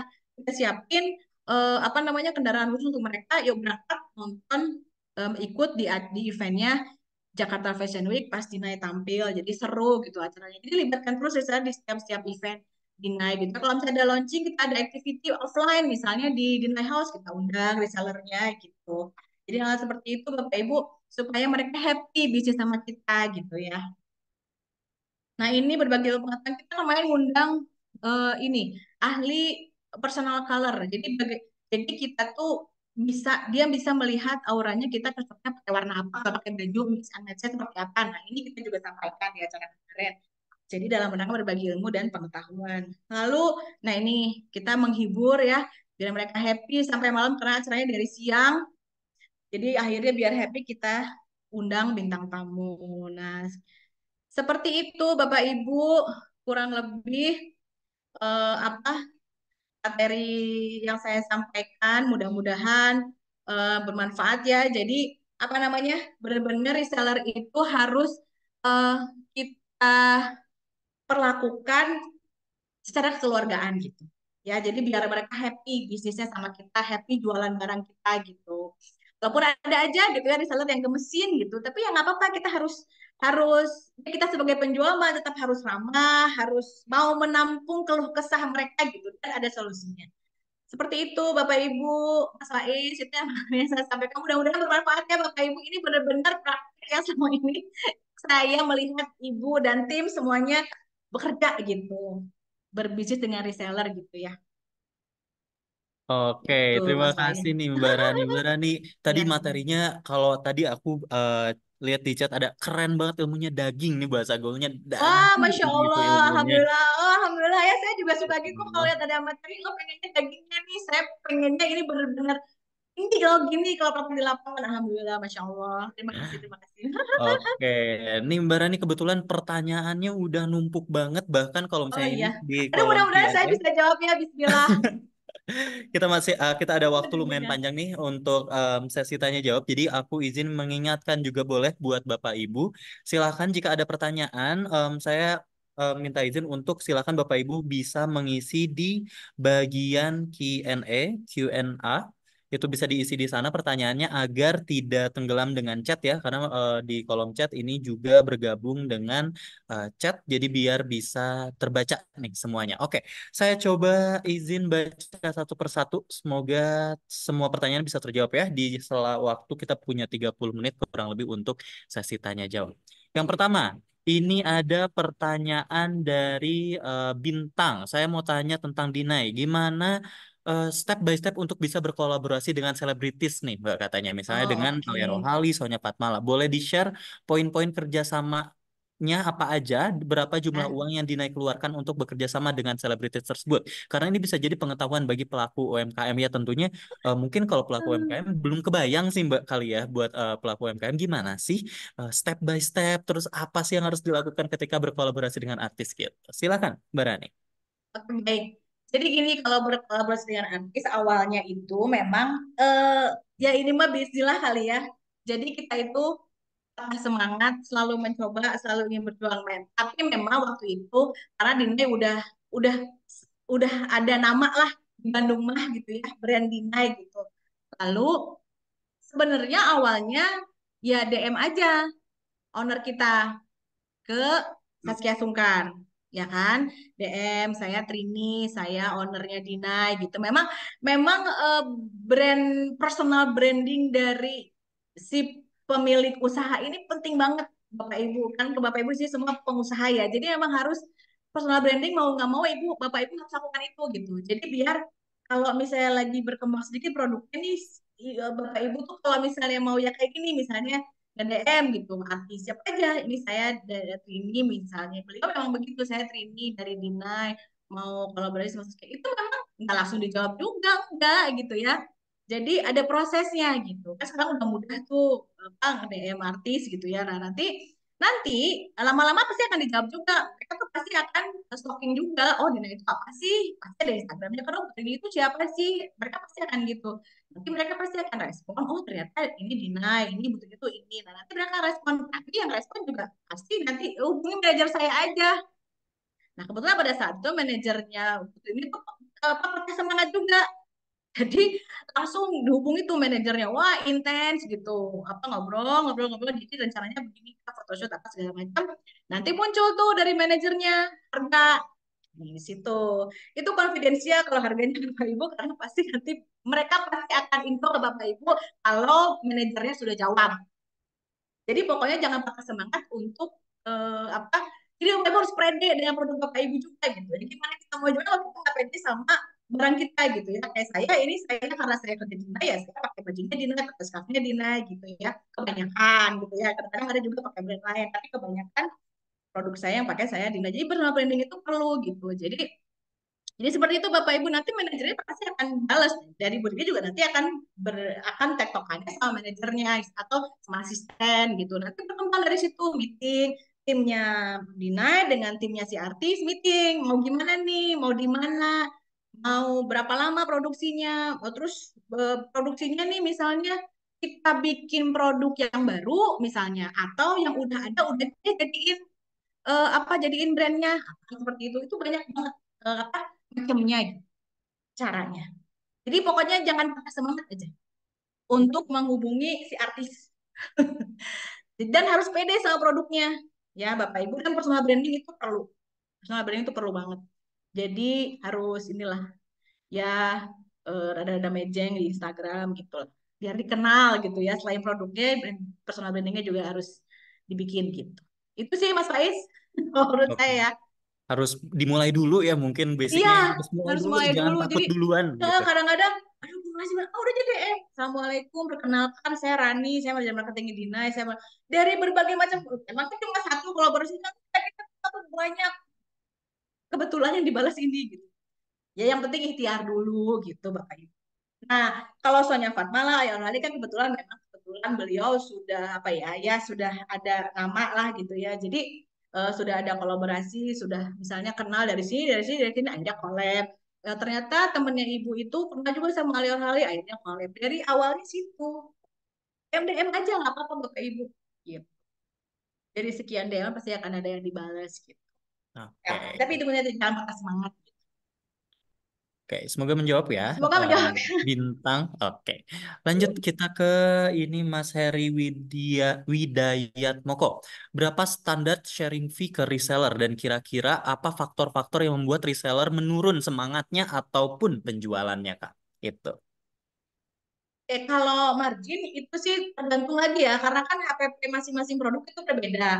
Misalnya kalau yang kebanyakan, misalnya kan ada beberapa produsen yang menetapkan eh, tingkatan untuk agen penjualnya kan. Ada yang mitra, ada yang agen, terus reseller gitu kan, ada terus dropshipper, dropshipper misalnya. Nah, kalau Bapak Ibu tergantung mau gimana. Biasanya kalau tingkatan paling atas misalnya apakah 30%, apakah 20%, ke bawah lagi lebih kecil lagi itu kembali sesuai dengan HPP yang Bapak Ibu tentukan gitu. Jadi kalau itu sih masing-masing pengusaha bisa beda-beda, tergantung kebutuhan dan kondisi HPP, kondisi produk yang Bapak Ibu juga gitu. Jadi dikombin. Jadi banyak banyak faktor yang menentukan itu gitu Bapak Ibu. Dan kita juga tidak semua produk utuh segitu enggak. Jadi sesuai kebutuhan aja dan sesuai HPP juga. Gitu sih kalau menentukan margin ya. Jadi kembali lagi kepada pengusahanya juga gitu. Lalu apa yang membuat reseller ini ya? Apa tadi yang salah satunya yang paling nomor satu membuat reseller males jualan produk kita tuh tadi baru launching ke mereka, tiba-tiba kita lihat sebulan kemudian udah diskon. Itu yang paling buat reseller komplain, malas sudah jualannya. Jadi kita kasih tenggang waktu, kalau itu 3 bulan. Bahkan kita mah di bawah 3 bulan, kalau emang benar-benar udah broken size, udah broken warna, baru kita saya makanya di Naima jarang jarang banget barang baru tuh di sale. Hampir hampir jarang lah. Palingan tuh udah 4 bulan baru kita sale. Karena kita pengen reseller tuh kerjanya happy gitu. Lalu yang kedua, kalau misalnya banyak KW-nya itu bisa juga sih buat reseller malas gitu jualan produk dinaik gitu ya. Udah banyak KW-nya terus kitanya nggak ngapa-ngapain gitu. Kalau kita ada KW, nanti kita tidak lanjuti. Kemarin kita ada tuh kasus KW, akhirnya kita bikin video, terus kita datengin juga, terus ya ada tindakan lah dari kita gitu. Kayak kita pasang hak cipta kita, terus kita liatin kita punya lawyer khusus untuk menangani oknum-oknum yang menjual barang KW dari Dinai gitu. Barang KW juga bisa membuat reseller jadi malas sih jualan produk Dinai. Salah satunya ya gitu. Tapi yang paling bikin malas itu tadi baru beli udah diskon, nah itu yang paling males gitu. Makanya Bapak Ibu untuk menentukan harga itu harus dipikirin bener-bener ya. Supaya nanti misalnya nggak komplain terus gitu. Jadi apaan ini baru sebulan udah diskon males gitu. Jadi kan kalau misal nih ya ke reseller 20%, terus tiba-tiba setelah 1,5 bulan kemudian karena masih banyak misalnya tiba-tiba diskon 30%. Jadi orang-orang belinya ke kita kayak gitu. hal seperti itu. Jadi barangnya numpuk juga di dia. Terus kalau habis Lebaran nih kayak gini nih, ini kita harus pinter-pinter nih Bapak Ibu. Kan kalau habis Lebaran biasanya penjualannya turun nih. Nah, untuk mempertahankan biar nggak turun banget, itu biasanya kita kolaborasi gitu sama brand lain atau penyeberang brand gitu. Itu salah satu tips bagaimana kita apa ya, me- menyikapi turunnya penjualan biasanya setelah Lebaran. Karena kan setelah Lebaran itu apa? Beli hewan kurban, bayar uang sekolah, beli alat tulis, ya kan? Jadi kalau produk-produk kayak saya nih fashion, kayaknya bukan kebutuhan, maksudnya kalau fashion yang memang kebutuhan primer baju ya, tapi kalau baju-baju yang ini kan bisa nanti, itu kan baju udah banyak gitu ya, maksudnya bukan yang utama banget lah gitu. Mereka masih memikirkan apa beli kurban, uang sekolah, peralatan sekolah kayak kayak gitu. Nah, tapi di momen ini kita tuh jangan jadikan sebagai apa ya, ada kesempatan dalam kesempitan Bapak Ibu. Jadi misalnya nih, oh beras sekolah berarti mereka akan bagi rapot, ya kan? Kalau bagi rapot biasanya mereka itu akan ngasih kado ke guru-gurunya. Nah, ini kita kemarin baru launching nih, hampers. Itu salah satu menyikapi, oh jadi kan kebayang, oh banyak harus ngasih ke guru, ini aja udah tinggal bawa, tinggal beli, nggak usah lagi, nggak usah ribut, tinggal beli aja toh boxnya gratis gitu kan, tapi beli produknya yang printing. Nah misalnya kayak kayak gitu, itu untuk menyikapi gimana kita ngehits ke penjualan. Nah kalau reseller gimana, reseller harus beli boxnya dengan harga sekian gitu. Produk scarfnya yang di reseller aja, jadi bisa juga beli di reseller, beli apa, beli hampers buat guru. Nah hal seperti itu sih, momen-momen seperti itu harus dimanfaatkan Bapak Ibu gitu, seperti itu Mas Faiz, semoga menjawab ya. Semoga menjawab ya tadi pertanyaannya dari Mas Heri Widayat Moko. Oke, Mbak, ini ada pertanyaan selanjutnya. Ini mungkin dua pertanyaan tapi kurang lebih intinya sama nih. Ya. Bagaimana cara menciptakan reseller yang persisten dan selalu berkomitmen, selalu kembali dan bersemangat untuk menjual produk kita, dan gimana sih caranya biar reseller-reseller kita ini tetap bertahan bersama kita, gitu, Mbak? Nah itu tadi. Jadi pertama jaga harga. Terus yang kedua kita harus selalu berkomunikasi dengan reseller di grup itu kalau bisa tiap hari. Jangan biarkan grup itu kosong tanpa ada postingan gitu ya. Lalu kita kasih kalau misalnya kita lagi aduh lagi nggak ada nih yang launch yang rilis, kita belum ada, kasih video-video yang kan kadang-kadang ada ya video yang kita posting di Instagram tapi kita belum posting di apa di WA grup kita. Kasih itu video-video itu, ini Bapak Ibu share ya biar apa, siapa tahu Bapak Ibu masih ada stok. Terus itu apa, jadi apa, ada stok jadi bisa ngehit ke penjualan insya Allah gitu misalnya. Lalu itu promo di momen-momen tertentu kayak tadi, misalnya oh kita mau ada pameran nih di lokasinya di A misalnya. Nah apa di pameran itu buat reseller yang belanja di sana kita kasih tambahan diskon 8% misalnya. 8% aja tuh udah cuan buat reseller karena dia punya komunitas sendiri, nanti si reseller itu dia punya komunitas sendiri customer-nya dia. So kalau beli ke saya mah dia itu dari 8% masih ngambil lagi 5% buat dia juga nggak apa-apa, asal quantity, asal dia ada produk yang dijual gitu. Jadi kita kasih promo-promo buat reseller, terus libatkan dia terus di setiap event kita gitu. Kayak kalau misalnya apa namanya, kita mau launching baju nih. Launching baju kan biasanya sekarang kita ngundang influencer, ngundang model. Nah, jangan lupa kita undang reseller kita juga gitu. Untuk ikut acara itu gitu kan. Kalau acara gitu kan kayak apa, seneng aja gitu kan, itu kayak apa ya, apa sih namanya, exposure juga buat mereka gitu kan. Oh gue diundang nih di acara ini gitu, di acaranya Dinai, ada influencer, ada ini sesuatu buat mereka gitu, jadi mereka merasa dihargai juga, mereka merasa dihormati juga. Jadi eh, terus tampilan, nah tampilan produk kita di sosial media juga harus dipikirin, jadi biar mereka tuh bangga jualan produk kita gitu, jadi mereka senang jualan produk kita. Jadi terus usahakan setiap berapa minggu ya, sebulan tuh minimal ada 2 kali lah rilis produk baru atau restokan atau apa gitu, atau ada momen-momen yang bikin mereka tuh ayo kita beli, ayo kita jualan. Nah seperti ciptakan momen itu, harus diciptain Bapak Ibu gitu. Jadi apa ya, itu kembali kepada seni kita bagaimana menjaga hubungan baik dengan reseller gitu. Seperti itu. Mudah-mudahan menjawabnya. Oke, semoga menjawab tadi pertanyaannya dari Mbak Metika Aswina juga Mas Hendra. Oke, Mbak, ini ada pertanyaan lagi. Ini kayaknya pertanyaannya banyak yang merasakan juga karena ini tuh kayak pertanyaan lebih dulu ayam atau telur sih sebenarnya ini pertanyaan mirip-mirip. Karena pertanyaannya adalah nih sebagai sebuah brand, Mbak, manakah yang lebih didahulukan? Branding dulu atau rekrut reseller dulu? Mau branding dulu tapi butuh cash flow. Mau rekrut dulu tapi branding belum jadi. Sampai saat ini kami jalankan bersamaan tapi belum menemukan pola yang tepat. Bagaimana cara efektif nih untuk dan juga bagaimana cara efektif untuk merekrut reseller dalam jumlah yang banyak gitu, Mbak. Kalau berdasarkan pengalaman ya, kalau pengalaman saya sih, jadi ini jawaban bisa beda-beda ya, ini sesuai dengan pengalaman Bapak Ibu aja di lapangan. Kalau saya pribadi sih mending branding dulu. Karena kalau udah brandingnya dengan baik tapi dengan perhitungan. Kalau dengan branding kita udah bagus, produk kita udah bagus, itu customer tuh datang sendiri gitu. Reseller juga datang sendiri. Jadi mereka tuh ada keinginan, ini produk keren banget, aku mau jualan produk ini gitu. Apalagi kita buka kesempatan untuk jadi reseller gitu. Kalau pengalaman saya sih lebih baik branding dulu gitu. Jadi kalau kita maksudnya perkenalkan kalau kita udah punya branding, jadi kita udah melakukan branding dan berhasil. Kayak misalnya saya rasain ya, yang saya rasain. Perkenalkan saya Rani, manajer marketing dari Dinai. Kami ada rencana mau mengadakan kolaborasi ini dengan brand Anda. Mereka udah langsung tahu. Oh iya boleh, kapan kita bisa meeting? Langsung gitu jawabannya. Jadi apa ya? Ya branding dulu. Nanti reseller dan customer tuh akan datang sendiri. Kayak Ibu Trini juga. Dulu tuh eh, ad- ketika booming produk scarf printingnya, itu kan di tahun 2018. Itu kan booming banget tuh scarfnya Dinai. Itu tuh buah. Reseller tuh langsung berdatangan dengan sendirinya gitu. Saya pengen jualan, saya pengen.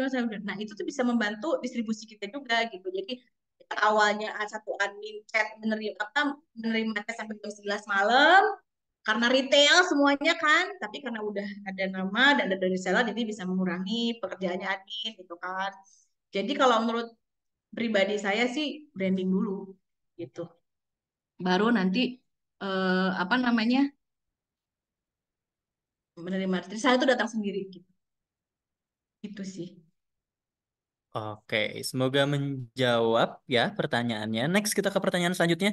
Ini kayaknya ada sambungnya sama pertanyaan tadi di awal-awal mengenai bagaimana menentukan harga untuk reseller nih.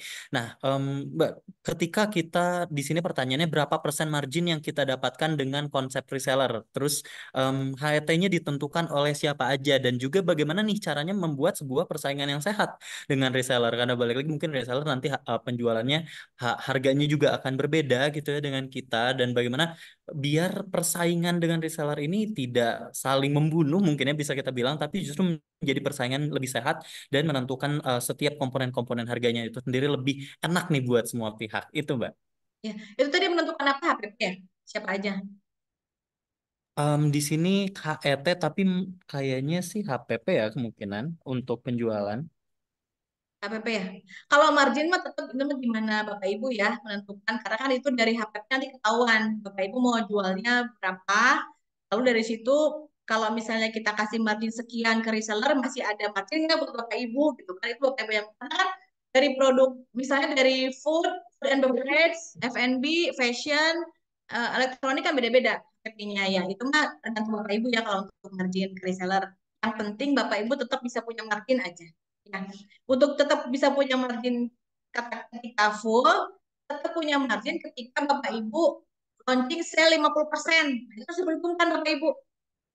Jadi menentukan HPP itu dipikirin, tapi tergantung juga lihat produknya. Ini kalau saya jual segini, kira-kira orang-orang bakal beli kayak gitu. Makanya kembali lagi kualitas ya kan. Harus dipikirin tuh apa menentukan harga ke konsumen gitu ya. Terus gimana caranya biar reseller nggak saling itu tadi SPK. Dan kita harus tegas sama SPK. Setelah perjanjian kerjasama itu di atas materai gitu ya. Jadi kita bisa enak gitu ngomongnya. Kan sudah perjanjian gitu. Nah, itu setiap saat harus diingetin Bapak Ibu sebulan sekali itu harus ada himbauan. Ayo inget, inget ini harga-harga ya. Kok udah mulai banyak nih di marketplace. Nah, itu nanti turun lagi pada harganya normal lagi gitu. Terus nanti kalau kita jadi kita tuh ya harus sering-sering stalking stok kita tuh harus tahu mereka marketplace-nya apa, mereka akun IG-nya apa, kita harus tahu harus kepo. Kita tahu harga di pasarnya berapa, atau kita search aja dinilai apa gitu, keluar tuh, toko-toko keluar tuh. Nah kalau udah mulai banyak, kita ingetin tuh ke resellernya, bapak ibu ini kita screenshot nih, udah banyak nih harga yang di bawah ketentuan dari yang sudah kita sepakati bersama, tolong ya kami himbau untuk kembali. Nah gitu cara penyampaiannya yang enak aja, nggak usah, tidak perlu yang apa namanya, tidak perlu kekerasan gitu ya, jadi santai aja gitu, tapi tetap di screenshot dari cara gaya bicara kita di grup yang baik-baik aja gitu. Kalau misalnya ada satu nih susah banget, udah japri aja, minta tolong ya, mohon maaf ini kok apa kita udah himbau berapa kali di grup ini belum ada perubahan kayak gitu. Memang harus gitu ya, kita harus emang kepo, terus kepo sama Instagramnya reseller, Instagram apa akun jualannya ya, sama toko-tokonya kita harus kepo, harus tahu gitu toko di marketplace-nya apa aja ibu. Jadi kita, nah itu ya, ada GFrom juga, itu sangat membantu tuh. Jadi kalau saya rilis, Bapak Ibu coba tolong diisi data ya, nama, alamat. Nama itu ada tiga, ada nama sesuai KTP, ada nama panggilan, ada nama toko, ada nama akun IG-nya apa gitu. Jadi detail banget di G-formnya gitu. Jadi kita bisa tahu, oh ini teh tokonya ini tokonya ini. Kadang-kadang kan nama nama di KTP misalnya Siti Aisyah.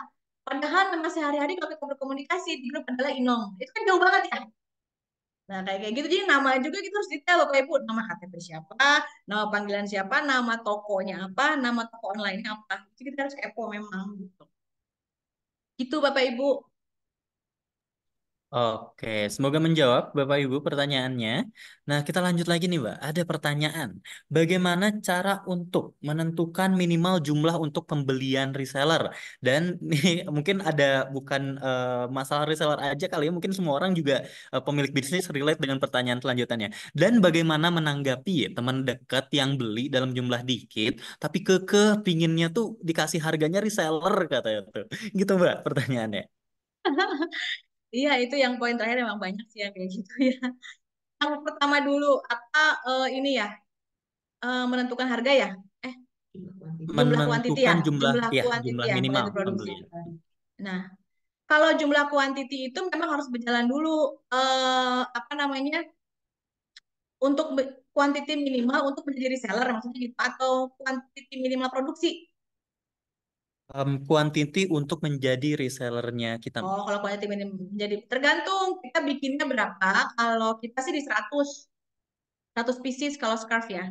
Untuk awalnya 100 pieces itu, dan harus campur, harus mix antara printing dan polos. Kalau baju itu minimal 25 juta gitu. Kalau dinai gitu, kalau itu sih udah berlaku umum soalnya. Semua orang udah pada tahu kalau dinai seperti itu gitu.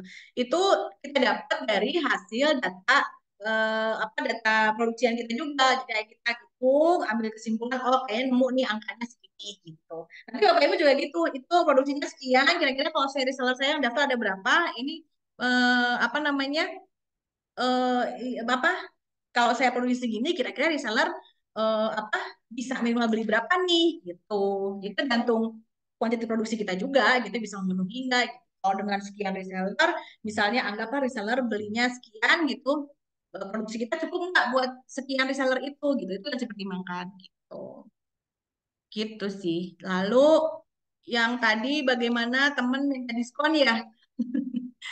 Kalau kalau kita sih jujur itu gimana ibu ya. Jadi kalau kita tuh tolong ibu ini dikasih diskon sekian. Itu ya itu kan kalau beliau kan owner ya. Kalau owner mah ya udah bebas aja. Kan Bapak Ibu kan owner. Jadi Bapak Ibu sebenarnya bebas aja menentukan. Nah itu juga harus diperkirakan ke HPP nanti. Teman-teman pasti minta diskon nih. Tapi diskonnya nggak usah banyak-banyak juga. 10% aja gitu. Atau temennya deket banget. Tingkatnya udah beda lagi nih. Temennya aduh pasti banget. 15% misalnya gitu. Kalau kayak reseller banget mah itu mah udah adik kakak kali ya. Boleh lah. Itu sih kalau itu keputusan 100% dari ibu sebagai owner gitu. Kadang-kadang apa namanya, kadang-kadang mereka tuh juga perlu di ini ya, perlu disindir dengan postingan-postingan bahwa kalau ke temen ya nggak usah minta diskon, justru didukung, belinya harga normal aja. Nah kan sebenarnya posting-postingan kayak gitu, nah itu tuh perlu perlu disebarluaskan kayak gitu, menyadarkan teman-teman yang suka minta diskon ke temennya yang pengusaha gitu. Itu Bapak Ibu. Jadi kalau untuk diskon sih keputusan ada di owner sih. Kalau ownernya oke ya kasih, kalau enggak ya enggak gitu. Misalnya ini baru banget, oh ini baru banget atau jangan atau size sok ada beli-beli gitu. Kayaknya Itulah memang itu harus disiapkan konten-konten ini ya buat ngerem gitu kali ya, Mbak. untuk menyadarkan gitu ya. Tapi kalau diskon mah ya tergantung bapak ibu sebagai pengusaha kalau mau kasih ya kasih, kalau enggak ya dengan berbagai cara lah. Nanti dulu aku Shin baru launching nih gitu misalnya. Kayaknya engke nah, gitulah ngeles ya gitu. Ya baik, tentunya Gitu. mungkin buat Bapak Ibu, kalau temen sih pasti nggak bakal merasa keberatan ya Bapak Ibu ngomong seperti itu, jadi jangan takut untuk berkata seperti itu ya. Oke, kita punya pertanyaan selanjutnya nih Mbak. Nah, ini juga mungkin ada beberapa yang merasakan mencari reseller, tapi mungkin jatuhnya menjual produk lepas nama gitu ya, menjual produk lepas nama. Jadi di sini saya sudah menjalankan penjualan bersama reseller. Jadi hampir rata-rata reseller saya menjual dengan menggunakan nama brand mereka. Apakah itu baik untuk usaha saya ke depannya Mbak? Ngaruh nggak ya Mbak ke branding usaha kita? Itu Mbak. Oh, ngaruh banget. Karena kan apa? Kalau branding kan nama ya, yang dikedepankan adalah nama, membesarkan nama merek saya gitu kan. Itu kalau misalnya konveksi, usahanya konveksi, jadi bajunya polosan, memang white label, memang dia usahanya di situ ya it's okay nggak apa-apa kalau dari seller sok labelnya sama sama sama label brand lu gitu itu memang dari awal kita sudah memposisikan sebagai produsen yang memang cuma buat baju pakai label nggak ada merek gitu misalnya. Itu mah nggak apa-apa itu mah memang sudah pilihan kita untuk memilih bisnis seperti itu gitu ya.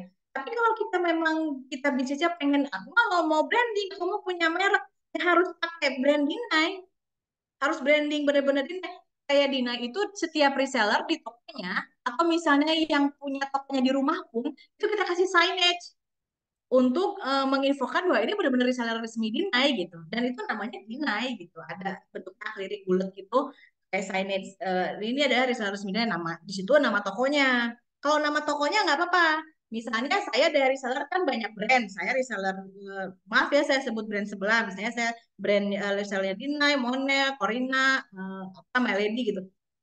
Nah, tapi di dia ada signage sama tokonya tapi Anissa. Nah, tokonya sih toko Anissa, tapi brandnya banyak. Tapi kita ada Dinai di situ gitu. Tapi Dinainya tetap ada. Nah, itu sih nggak apa-apa kalau nama toko ya. Tapi kalau barangnya, bajunya tetap harus ada Dinainya. Karena karena beliau, ibu ini kami memang mau brandingnya pakai nama gitu. Nama kita yang pengen brand awareness lah, brand awarenessnya memang dinaik gitu. Tapi kalau ibu tadi misalnya memang mau bisnisnya ada, memang saya mah bisnis saya konveksi, saya produksi baju, soalnya terserah labelnya gimana ibu, terserah mau labelin apa. Jadi nanti ada beberapa reseller yang jual baju yang sama, tapi mereknya beda-beda gitu kan. Nah, kalau dari awal sudah menentukan, ibu memang mau bisnisnya gitu ya nggak apa-apa gitu. Tapi tentukan dari awal, kalau saya mah pengen branding, brand saya gitu. Karena nanti kan hasilnya tentu akan berbeda. Upaya-upayanya pun pasti akan berbeda gitu. Jadi kalau misalnya dari awal udah pengen bikin baju doang, ya nanti brandingnya eh, paketan usaha judulnya, ya kan? Bukan brand bajunya. Mungkin seperti itu sih kalau menurut saya ya. Oke, semoga menjawab ya pertanyaannya Ibu. Kita lanjut pertanyaan selanjutnya nih. Bagaimana mengelola date stock biar menarik untuk reseller nih, Mbak? Oh ya, eh ini apa namanya benar-benar di sini seninya harus harus difikirkan matang-matang ya kalau untuk dead stock. Karena kalau istilahnya gini, kalau dead stock di kita itu kan berarti dead stock juga di reseller kan. Berarti entah itu kita produksinya kebanyakan tanpa perhitungan sehingga sebenarnya semua segmen itu udah punya semua customer di itu udah punya produk itu tapi kita kelebihan. Nah, mungkin pertama kita bisa lakukan kan selama ini kita lakukan ads tuh. Kan kalau misalnya reseller kita itu kan paling di Jawa di Pulau Jawa, luar pulau tuh Kalimantan doang. Luar negeri tuh cuma Taiwan cuma satu. Nah, kita pertama bisa lakukan ads. Ads itu kita jangkau daerah-daerah yang ada resellernya. Kan Bapak Ibu saya yakin di sini udah familiar dengan ads di Meta ya. Jadi kan itu ada pilihan kotanya tuh. Kita pilih kota-kota yang tidak ada reseller dinainya di situ. Itu satu, bisa lewat ads. Yang kedua interestnya. interest di ads-nya di ini lagi, di apa namanya, diolah lagi. Misalnya selama ini kita interestnya cuma shop, misal ini ya, orang yang suka shopping online bisa ganti, kan kita tuh misalnya demografinya 45 sampai 55, berarti kayaknya ibu-ibu ini suka masak, nggak apa-apa, ibu-ibu yang suka masak misalnya interestnya bisa aja gitu kan. Nggak yang shopping online aja, ibu yang suka masak nanti dapat tuh, siapa tahu ibu-ibu yang suka masak yang ini mah belum punya produk ini gitu, si produk itu tadi di ads ke situ. Yang ketiga, misalnya affiliate, kan di marketplace ada tuh affiliate. Nah, si produk yang dead ini, yang dead stock ini, coba kita affiliate dulu, kita pasang affiliate dulu di marketplace, misal nih ya.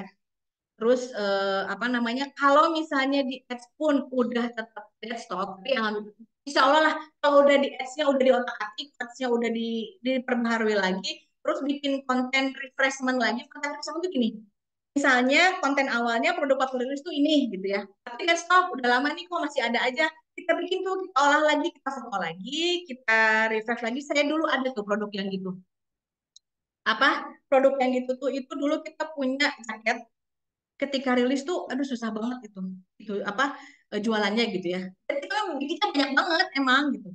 Akhirnya berjalannya waktu, kita bikin lagi video baru dengan styling yang baru, dengan metode yang baru, itu 80% habis, dan akhirnya habis beneran gitu. Ketika launching pertama sih dinaikin lagi refreshment konten ya, itu dia apa namanya, karena memang stylingnya pas mungkin momennya, terus stylingnya lucu, jadi lucu dipakainya gitu. Jadi itu alhamdulillah 80% di hari pertama rilis lagi terjual, terserap, dan akhirnya habis, gak lama habis gitu. Itu salah satu cara ya buat apa, buat gimana memperlakukan deadstock. Udah semua nih cobain, udah susah banget, ya udah diskon 50%. Makanya itu kenapa ketika Bapak Ibu menentukan harga, itu Bapak Ibu harus memikirkan ini gimana caranya gue 50% juga bisa dapat margin. Itu pentingnya Bapak Ibu menentukan harga jual, menentukan HPP juga. Semoga menjawab. Oke, semoga menjawab Ibu. Selanjutnya nih ada dua pertanyaan yang mungkin saling terikat nih. Pertanyaan pertama, Mbak, bagaimana menyikapi minat reseller tapi punya keterbatasan dalam modal? Apakah kita harus memberikan produk kita terlebih dahulu? Tapi di bawahnya ada juga nih yang nanya, bagaimana cara mengelola reseller yang sistem pembayarannya dengan sistem tempo tidak cash di depan? Karena bisa jadi reseller di tempat yang berbeda untuk menghindari penipuan. Kadang ada reseller yang belum punya modal dengan cara pengen jadi reseller dengan cara ambil produk dulu sambil nunggu produk yang kita dijual laku gitu. Jadi ada dua yang tapi-tapian nih gitu ya pertanyaannya. Gimana nih Mbak Iya, menjawabnya?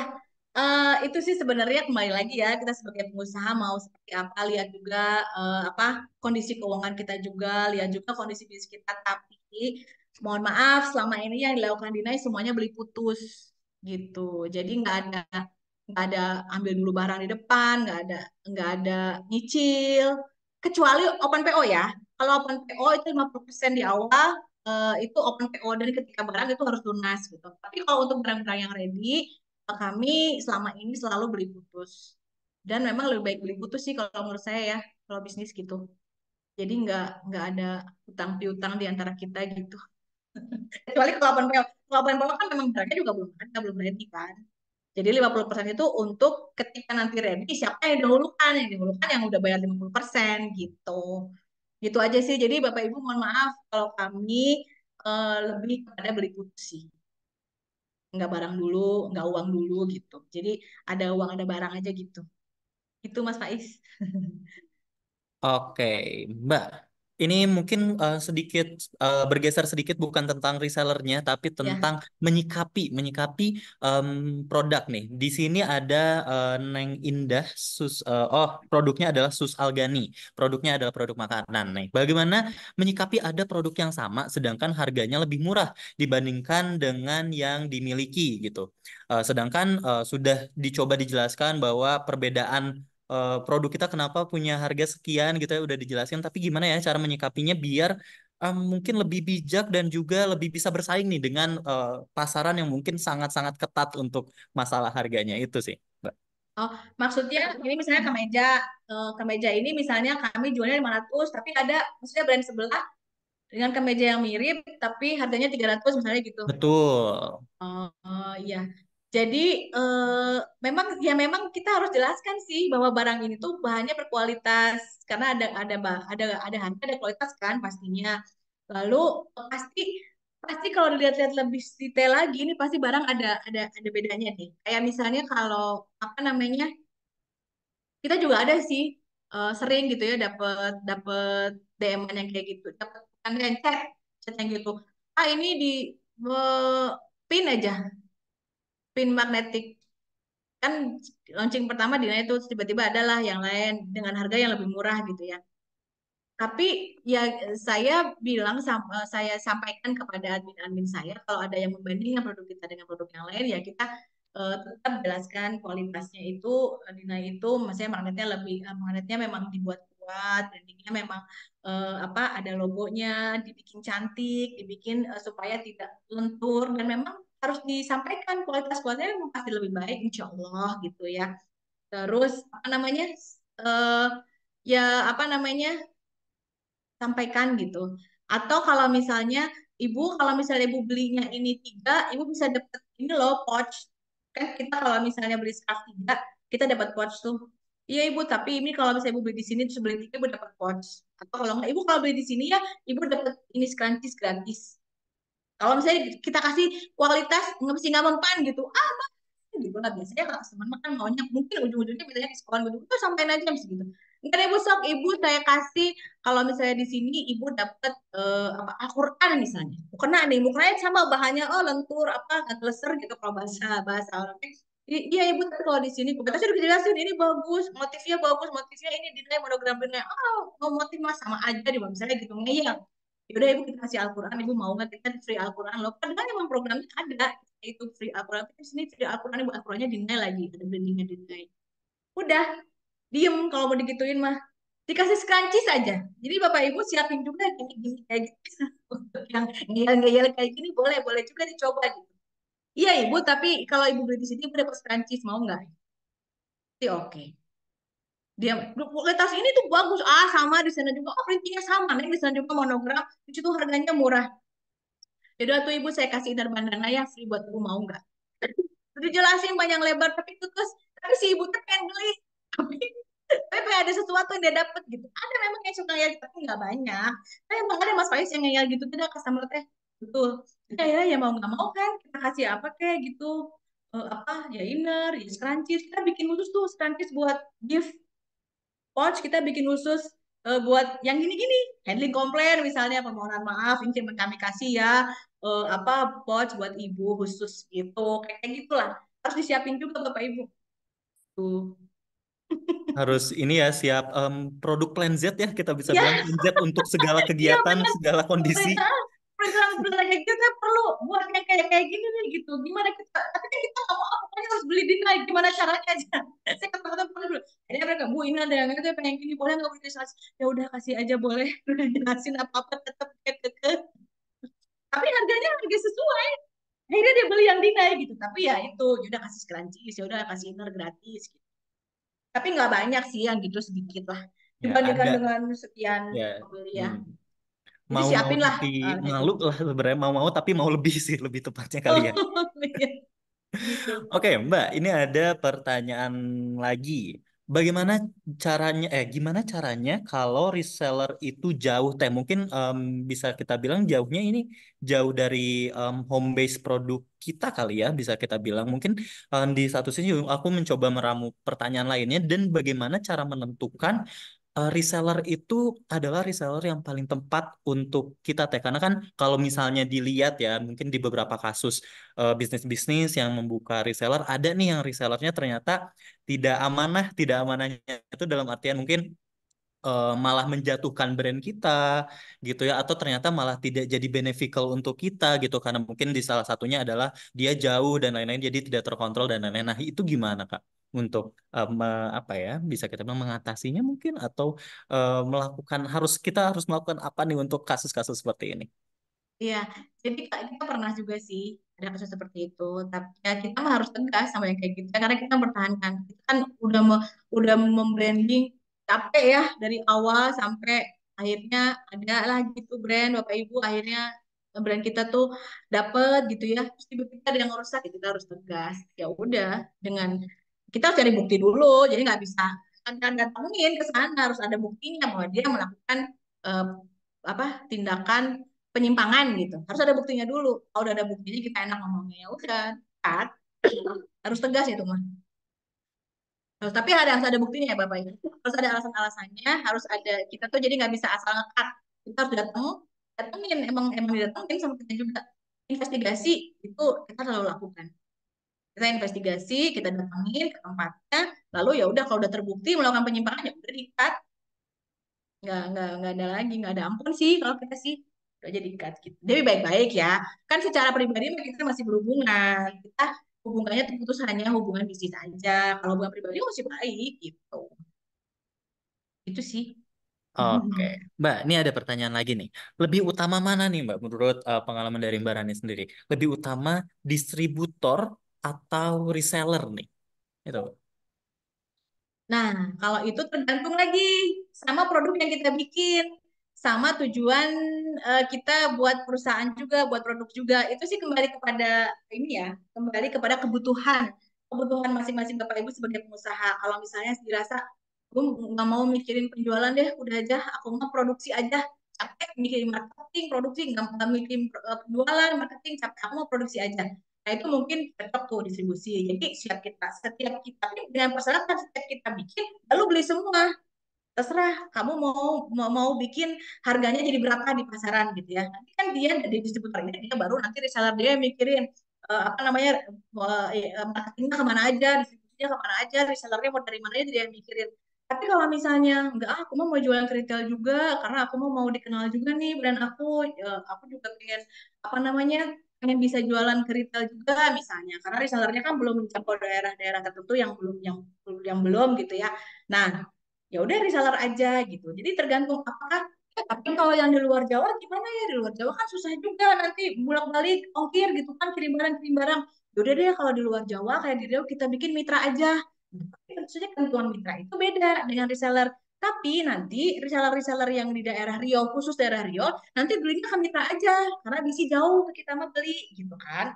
Nah itu mah kembali ke kebutuhan tujuan utama Bapak Ibu bikin bikin produk ini apa gitu. Kalau saya emang nggak apa-apa repot dengan marketing, repot dengan penjual, repot dengan reseller, ya udah reseller aja nggak apa-apa. Karena saya juga mau jualan ke retail. Karena kalau udah bicara distributor, kita kan nggak bisa jualan retail Bapak Ibu, ya kan? Nggak enak. Maksudnya secara etika kan distributornya yang punya apa ya? Kayak punya bukan hak sih, punya hak cipta, bukan hak cipta. Secara etika dia yang jualan ke retail. Gitu. Kalau kita hanya produksi aja gitu. Kita paling jualan, ya kita jualannya dalam jumlah besar gitu. Dan kalau kita sudah siap dengan jumlah produksinya, ya kenapa enggak? Distributor kan cuannya lebih besar memang. Jadi quantity kan mainnya, walaupun marginnya terbatas, tapi sekali sekali nampol berapa ratus, berapa ribu gitu kan, gitu. Tapi kalau misalnya kayak ini reseller nih masih di Pulau Jawa doang nih, luar Pulau Jawa belum, tapi mereka adalah biasanya kendalanya nggak mau ongkirnya bolak-balik mahal. Ya udah kita kasih mitra, disebutnya mitra ya, bukan distributor. Mitra di sana, nanti reseller di sana ya udah beli ke mitra aja. Kalau gitu boleh. Itu sih. Jadi tergantung Bapak Ibu nanti menentukan dari awal tujuan perusahaannya apa gitu. Oke, semoga menjawab pertanyaannya Ibu. Nah, selanjutnya nih, Mbak, ada pertanyaan kalau tadi tentang reseller-reseller, kita masuk ke brandnya sedikit nih, ke Dinei-nya itu sendiri. Pertanyaannya adalah sukses factor apa yang ada dalam melaksanakan usaha hijab dan mungkin di sini kebetulan ada paling banyak mostly UMKM usaha mikro di sini ini adalah di bidang fashion sih Mbak.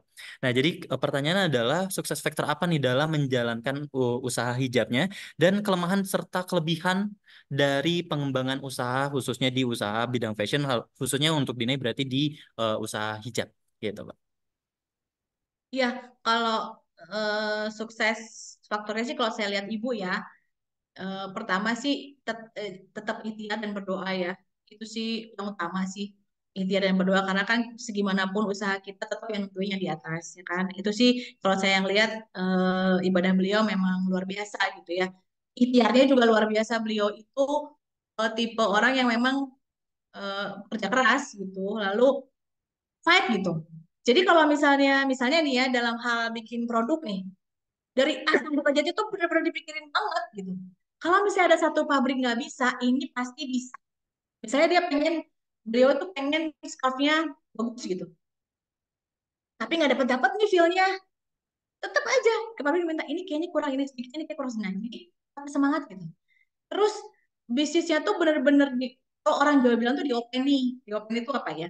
Benar-benar dijaga, benar-benar dipelihara dengan baik, benar-benar kayak kayak anak, kayak ngajak kan itu kan kayak anaknya dia baru lahir gitu ya, dari awal dia bikin produk ini gitu, beliau bikin produk ini sampai akhirnya sekarang udah 10 tahun gitu umurnya, itu benar-benar dari awal tuh kayak anak sendiri gitu ngelolanya, dari A sampai Z itu benar-benar dipikirin dalam bikin produk ya. Dan memang kalau owner itu memang harus turun, nggak bisa bapak ibu sebagai pengusaha gini mempercayakan semuanya udahlah sama orang kepercayaan, nggak bisa. Memang harus ikut turun, tapi yang nggak capek-capek juga, minimal hari Senin briefing lah gitu. Hari Senin tuh meeting tuh yang paling penting banget, meeting sama semua unit, ini produksi, baik marketing, penjualan, semuanya meeting Senin. Nah baru Selasa Rabunya bisa lah bapak ibu apa, meskipun itu remote itu emang harus turun kalau owner ya gitu. Dan memang kalau misalnya hal-hal produk, kalau apa ya, jadi pantang menyerah gitu, ini pasti bisa deh bikin ini, sampai akhirnya benar-benar nggak bisa bu karena ini begini, ya udah oke nggak apa-apa, jadi kita cari alternatif lain. Jadi apa ya, ikhtiar, berdoa, kerja keras, pantang menyerah itu kata-kata yang klise tapi emang bener. Dan memang owner harus turun, harus ikut gitu. Jadi jangan jangan jangan lepas, jangan percaya gitu aja, hal-hal apapun, sekecil apapun tuh sebaiknya tahu. Ya sekedar tahu aja, nggak usah juga jadi wah apa ya, enggak. Minimal Senin meeting apa aja nih yang ini yang perlu diiniin, ini oke. Jadi minggu ini kita mau ini, nah gitu. Itu aja sih, tapi harus tahu. Gitu sih mungkin Bapak Ibu. Oke, semoga menjawab pertanyaannya ya, Bapak. Nah, sekarang pertanyaan ini ada di kasusnya yang dialami oleh salah satu peserta nih dari Istianah dari OG Jewelry Pacitan. Jadi OG Jewelry ini adalah produk yang custom made nih, Mbak. Jadi produknya memang dibuat custom sesuai dengan request dari konsumennya. Nah, pertanyaannya adalah gimana sarannya biar punya reseller juga? Soalnya pengalamannya adalah karena custom. Isunya adalah bagaimana reseller ini bisa ngerti nih yang konsumen mau dan juga bisa menjelaskan ke kita sebagai pemilik brand, sebagai pemilik produknya agar bisa diterjemahkan menjadi karya yang sesuai dengan request dari konsumennya itu sendiri. Takutnya justru malah ada miss penangkapannya nih dari resellernya, menangkap dari konsumen seperti apa dan disampaikan ke kita sebagai pemilik brandnya seperti apa. Itu Mbak pertanyaan. Iya, custom ya. Custom tuh kan kayak misalnya jewelry ya, perhiasan ya. Kayak misalnya sekarang tuh ada musim tuh cincin yang tulisan nama, misalnya Rani, tulisannya Rani gitu. Nah, kayak gitu kali ya customnya ya. Jadi Mungkin sesuai kalau keinginan. ini yang ditakutkannya mungkin lebih ke custom yang lebih detail gitu kayaknya Mbak. Bukan kalau tulisan mungkin masih aman, tapi misalnya saya pingin jewelry-nya tuh lekukannya pinginnya seperti apa misalkan, atau Oh mau di iya ya. bentuknya pingin seperti apa. Takutnya penerjemahannya tuh beda nih ketika sampai ke kita sebagai pembuat dari produk itu Mbak. Ya itu berarti balik lagi komunikasi antara reseller dengan produsennya harus intens. Jadi benar-benar detail itu mah ya. Jadi ya harus mengupayakan gimana caranya memang yang disampaikan reseller ini benar-benar apa yang diinginkan oleh end user gitu. Nggak ada cara lain, emang harus komunikasi intens, harus detail. Jadi kalau nggak bikin form aja, form dengan ketentuan-ketentuan, dengan isiannya tuh detail gitu. Maunya ini atau ini, maunya ini atau ini gitu. Jadi jelas, batasan-batasannya tuh jelas gitu, batasan-batasan orderannya tuh jelas gitu. Sama komunikasi sih yang penting antara produsen dengan reseller, antara reseller dengan end usernya nggak miss. Memang sulit juga ya kalau kita waktu itu ada sih custom salah satu, karena gini, kita bikin sarimbit tapi nggak banyak. Kalau ini memang produknya custom dan semua custom, kalau sama semua penjualan seperti itu mungkin agak agak pusing ya kalau tidak ada batasan-batasan yang jelas gitu, customnya tuh mau apanya, ininya jelas gitu ya. Kalau jelas ada formnya, jadi jelas apa batasannya gitu ya. Tapi kalau kayak waktu itu kita bikin sarimbit tapi ternyata si baju buat anak paling kecil bayi, yang cowok itu kegedean. Akhirnya minta di custom sama kita bikin ukuran yang kecil. Nah, bilanglah ke reseller, reseller bilang ke kita, karena ini semua si ibunya, bapaknya, kakak-kakaknya udah pada pakai baju ini. Nah, dia ini yang belum ini. Nah, begitu mah mungkin bisa so ukurannya berapa? Mau pakai size apa jelas? Kalau size M mah segini segini segini. Kalau size M mah segini segini segini. Kalau L mah segini segini segini. Jelas dia mau S, mau M atau L. Batasannya jelas, indikatornya jelas. Yang S itu apa, yang M itu apa, yang L itu apa. Jadi nggak customize itu nggak terlalu banyak gitu. Jadi kata oh ya udah bikin aja XS akhirnya. Tuh, custom ya. Jadi memang mau tidak mau tidak bisa dipungkiri harus komunikasi harus intens sama resellernya dan batasan-batasan customnya harus jelas juga. Indikator-indikatornya harus jelas gitu. Gitu, paling. Jadi sebenarnya walaupun produknya adalah produk custom, sebenarnya masih sangat possible ya, sangat memungkinkan Ya, untuk reseller juga gitu ya. iya, tapi mungkin agak effort sedikit untuk Hmm. memberikan indikator-indikator yang jelas supaya tidak akhirnya tidak bingung juga bikinnya gitu. Jadi kalau misalnya mau produknya A, ini harus gini gini mau pakai ini nggak mau pakai ini nggak pakai ini nggak gitu. Kalau misalnya produk customnya B, ini tuh B tuh gini gini gini gini. Atau kalau ada custom yang memang campuran semuanya, ya itu mah harus intens ngobrolnya bener-bener intens banget sama resellernya supaya jangan sampai salah nanti ke end user gitu. Mungkin gitu ya, mungkin bisa menjawabnya. Kalau Berarti kami kan ukurannya udah jelas, custom hmm, mau S, S itu segini-segini, oh masih kegedean berarti kita bikin XS gitu. oke.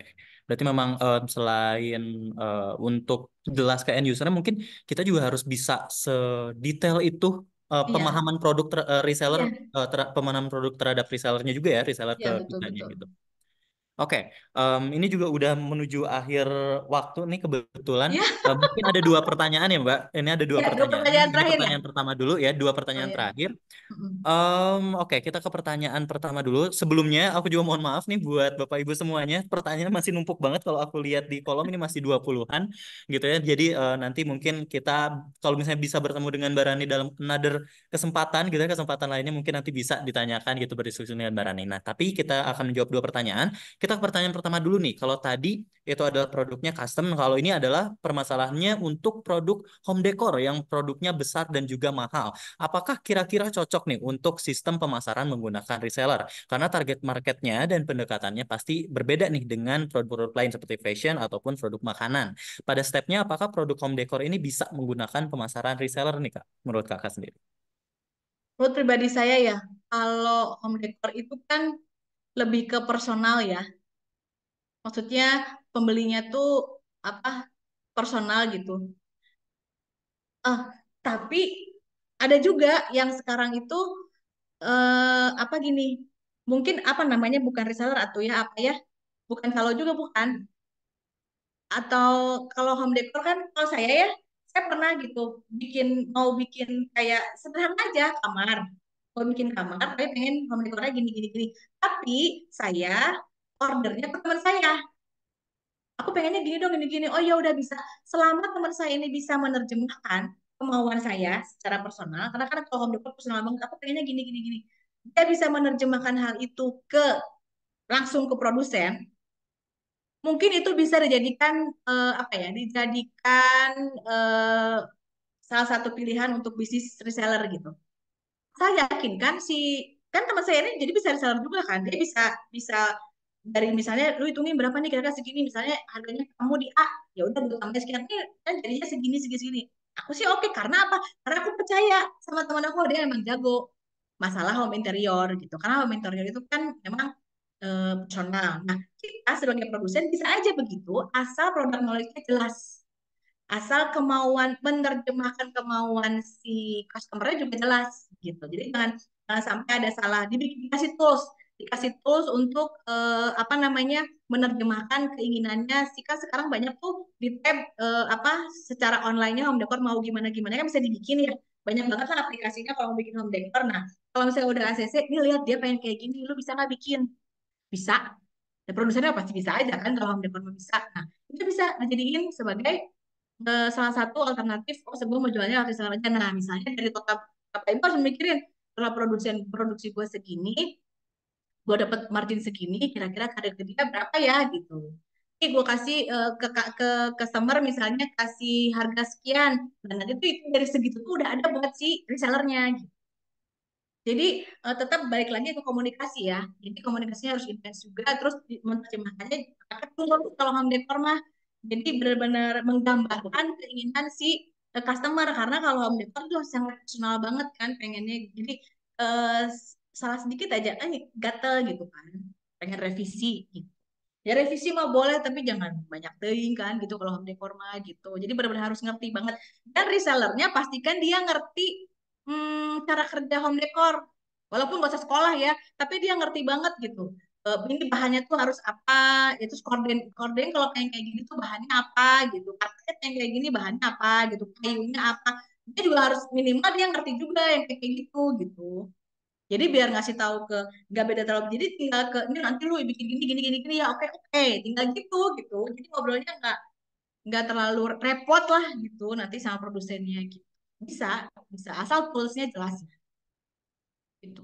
Oke, jadi mungkin conclusion dari dua pertanyaan tadi dua sebelumnya tadi di apa custom barang-barang custom dan ini kalau home decor semuanya sebenarnya bisa ya reseller tapi balik lagi mungkin memang komunikasinya memang harus kuat Ya, banget nih untuk ya, beberapa bidang tertentu gitu ya kayak tadi yang ya.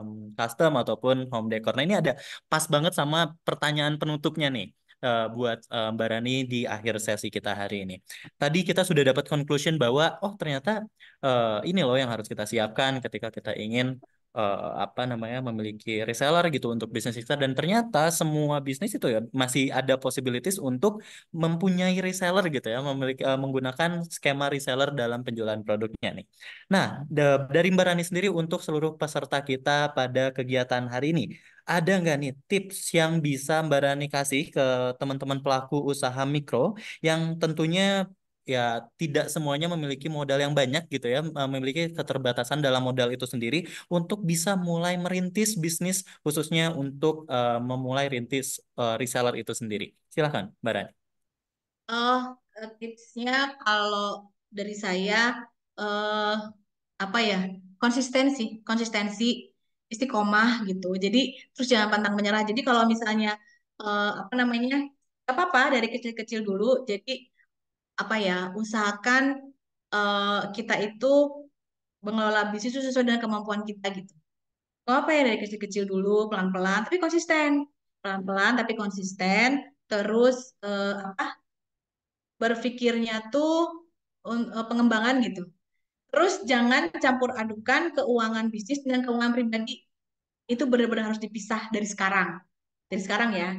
Harus benar-benar bisa memanage dari segi kalau bisa usahakan bedakan ini mana buat modal dulu, terus bedakan ini uang buat pribadi. Syukur-syukur kalau Bapak Ibu sambil apa ya misalnya apa namanya side job dulu nih pengusaha untuk usahanya pelan-pelan nanti kalau udah agak maju gitu ya baru rilis yang baru lepas gitu ya terus serius di produknya ini dan memang harus konsisten harus serius dan memang harus tanggung jawab sama keputusan yang udah diambil gitu jadi apa namanya ya gak awalnya kalau dengan modal kebanyakan ya kalau saya lihat pengusaha-pengusaha brand lokal yang sukses sekarang itu dia modal awalnya juga nggak gede, di bawah 10 juta semuanya yang saya tahu ya.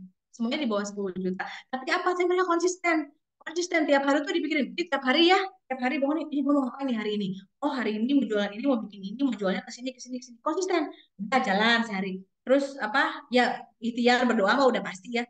Konsisten. Besok paginya lagi, kalau bisa hari ini tuh ada yang lebih dari kemarin gitu kemarin gue udah gini sekarang apa lagi ya wah sekarang kayaknya yang sana belum kegarap tuh yang sana ya udah sekarang gue fokus di sebelah sana deh udah sehari jalan besoknya lagi jadi setiap hari itu konsisten dan harus ada lebihnya gitu dari hari kemarin kalau saya lihat sih gitu pengusaha-pengusaha yang terus itu dia mereka tuh konsisten mempertahankan konsistensinya dan bertanggung jawab atas keputusannya sebagai pengusaha karena kan kalau kita sudah memutuskan sebagai pengusaha, mereka pasti punya produk yang dibikin. Produknya itu kan pasti berguna buat masyarakat banyak. Pasti ada yang membutuhkan produk kita kan. Nah kita harus tanggung jawab bahwa produk itu kan dibutuhin sama orang-orang, jadi kita harus konsisten membuat itu. Gitu. Jadi setiap bangun, habis berdoa, habis apa, habis sholat segala macam, pikirin, aduh hari ini mau ngapain ya, yang ada hasilnya, yang ada lebih dari kemarin. Jadi si usaha itu mau nggak mau setiap harinya berkembang. Kalau saya lihat sih seperti itu, gitu. Jadi konsisten, ikhtiar, berdoa, gitu ya, banyak banyak ibadah itu emang nomor satu sih, gitu. Konsisten sih, konsisten. Jadi memang bener itu tuh sebenarnya kata-katanya tuh klise, tapi kalau sebagai tips mah patut dicoba gitu. Jadi, tiap hari bangun tidur setelah melakukan aktivitas pagi-pagi tuh mikir gitu. Ini mau ngapain ya? Harus ini harus ngapain ya? Kalau bisa bikin to-do list lah. Hari ini tuh, hari ini tuh gue bikin ini segini. Berarti resellernya harus ini nih. Reseller ini nih nggak beli nih, nggak belanja. Gimana caranya jadi mau belanja? Nggak apa-apa dari modalnya sedikit juga kalau konsisten malam-malam dengan bismillah ya, dengan izin Allah tentunya, insya Allah lah lama-lama bisa, karena saya udah lihat tuh beberapa pengusaha itu awalnya modalnya kebanyakan kebanyakan kebetulan yang saya tahu di bawah 10 juta semua awalnya, itu sih. Tidak ada yang tidak mungkin ya Mbak, asalkan Iya, tidak, konsisten dan itu dia, percaya dengan tidak apa ada yang yang, ingin kita kejar gitu iya, ya. tidak ada yang tidak mungkin. Kalau sebagai Oke. tips bolehlah dicoba itu. Oke, sekali lagi terima kasih Mbak Rani atas pemaparan, atas waktu Ya, dan juga sharing-sharing sama-sama ilmunya. Mas Terima kasih. Faiz. Semoga berguna nih untuk seluruh peserta kita dalam kegiatan hari ini dan tentunya bisa memberikan motivasi-motivasi baru nih untuk para pelaku usaha mikro biar bisa naik level lagi, biar bisa memberikan yang terbaik lagi dengan bisnis mereka. Sekali lagi terima kasih Mbak Rani atas waktunya. Amin. Iya, sama-sama Mas Fahri. Terima kasih juga buat SBM yang memberikan kesempatan buat Dinai berbagi, sharing. Bapak Ibu, terima kasih atas apa namanya waktunya, meluangkan waktu untuk mendengarkan saya bicara. Mudah-mudahan ada manfaatnya. Ini adalah apa saya sharing aja berdasarkan pengalaman saya hampir 4 tahun di Dinai. Gitu Mas Faiz. Saya pamit boleh ya? Boleh Mbak Rani, Masya sekali Allah, lagi senang terima banget hari kasih. ini sharing sama Bapak Ibu semua. Mudah-mudahan kita bisa berjumpa lain kesempatannya Bapak Ibu ya. Wassalamualaikum warahmatullahi wabarakatuh. Waalaikumsalam. Terima kasih Mbak Rani atas waktu dan juga sharing-sharingnya dengan kita hari ini. Baik, Bapak Ibu, sebelum saya menutup kegiatan hari ini, saya izin mengingatkan tadi di kolom chat sudah dibagikan link untuk absensi kedua. Jadi silahkan untuk diisi oleh Bapak Ibu untuk absensi keduanya dengan batas waktu pengisian hingga jam 1 siang nanti. Jadi jangan sampai terlewat untuk pengisian link absensi kedua yang sudah diberikan di kolom chat dan juga di grup WhatsApp juga sudah diberikan. Baik, Bapak Ibu, kita sudah bertemu dari pagi hari tadi di jam 9 pagi hingga jam 12 siang hari ini. Dan tentu saja dari kegiatan hari ini tentunya banyak sekali ilmu yang bisa Bapak Ibu dapatkan. Dan ini hanyalah pembukaan, ini hanyalah prakegiatan dari program pendampingan pengembangan kapasitas SDM Usaha Mikro tahun 2024. Masih banyak sekali ilmu-ilmu baru yang nanti akan di-share oleh narasumber-narasumber yang akan memberikan ilmunya kepada Bapak Ibu. Jadi silakan selalu diikuti kegiatan ini dari awal hingga akhir karena Bapak Ibu ini adalah para pelaku usaha mikro terpilih yang tentunya kami juga akan sangat senang untuk bisa melihat perkembangan Bapak Ibu dari awal kegiatan hingga akhir kegiatan nanti. Baik, oleh karena itu saya izin untuk menutup kegiatan kegiatan program pendampingan pengembangan kapasitas SDM Usaha Mikro tahun 2024 hari ini. Kita akan bertemu kembali di kegiatan selanjutnya. Sekali lagi terima kasih atas waktu yang sudah diberikan kepada kami. Saya juga izin mohon maaf jika dalam pelaksanaan kegiatan hari ini terdapat beberapa kesalahan yang masih terjadi. Semoga tetap berkenan mendapatkan ilmu dan juga mendapatkan momen yang tidak terlupakan dari kegiatan hari ini. Kita akan berjumpa kembali dalam kegiatan selanjutnya. Selamat melanjutkan aktivitas. Saya Muhammad Faiz Atalah izin undur diri. Wassalamualaikum warahmatullahi wabarakatuh.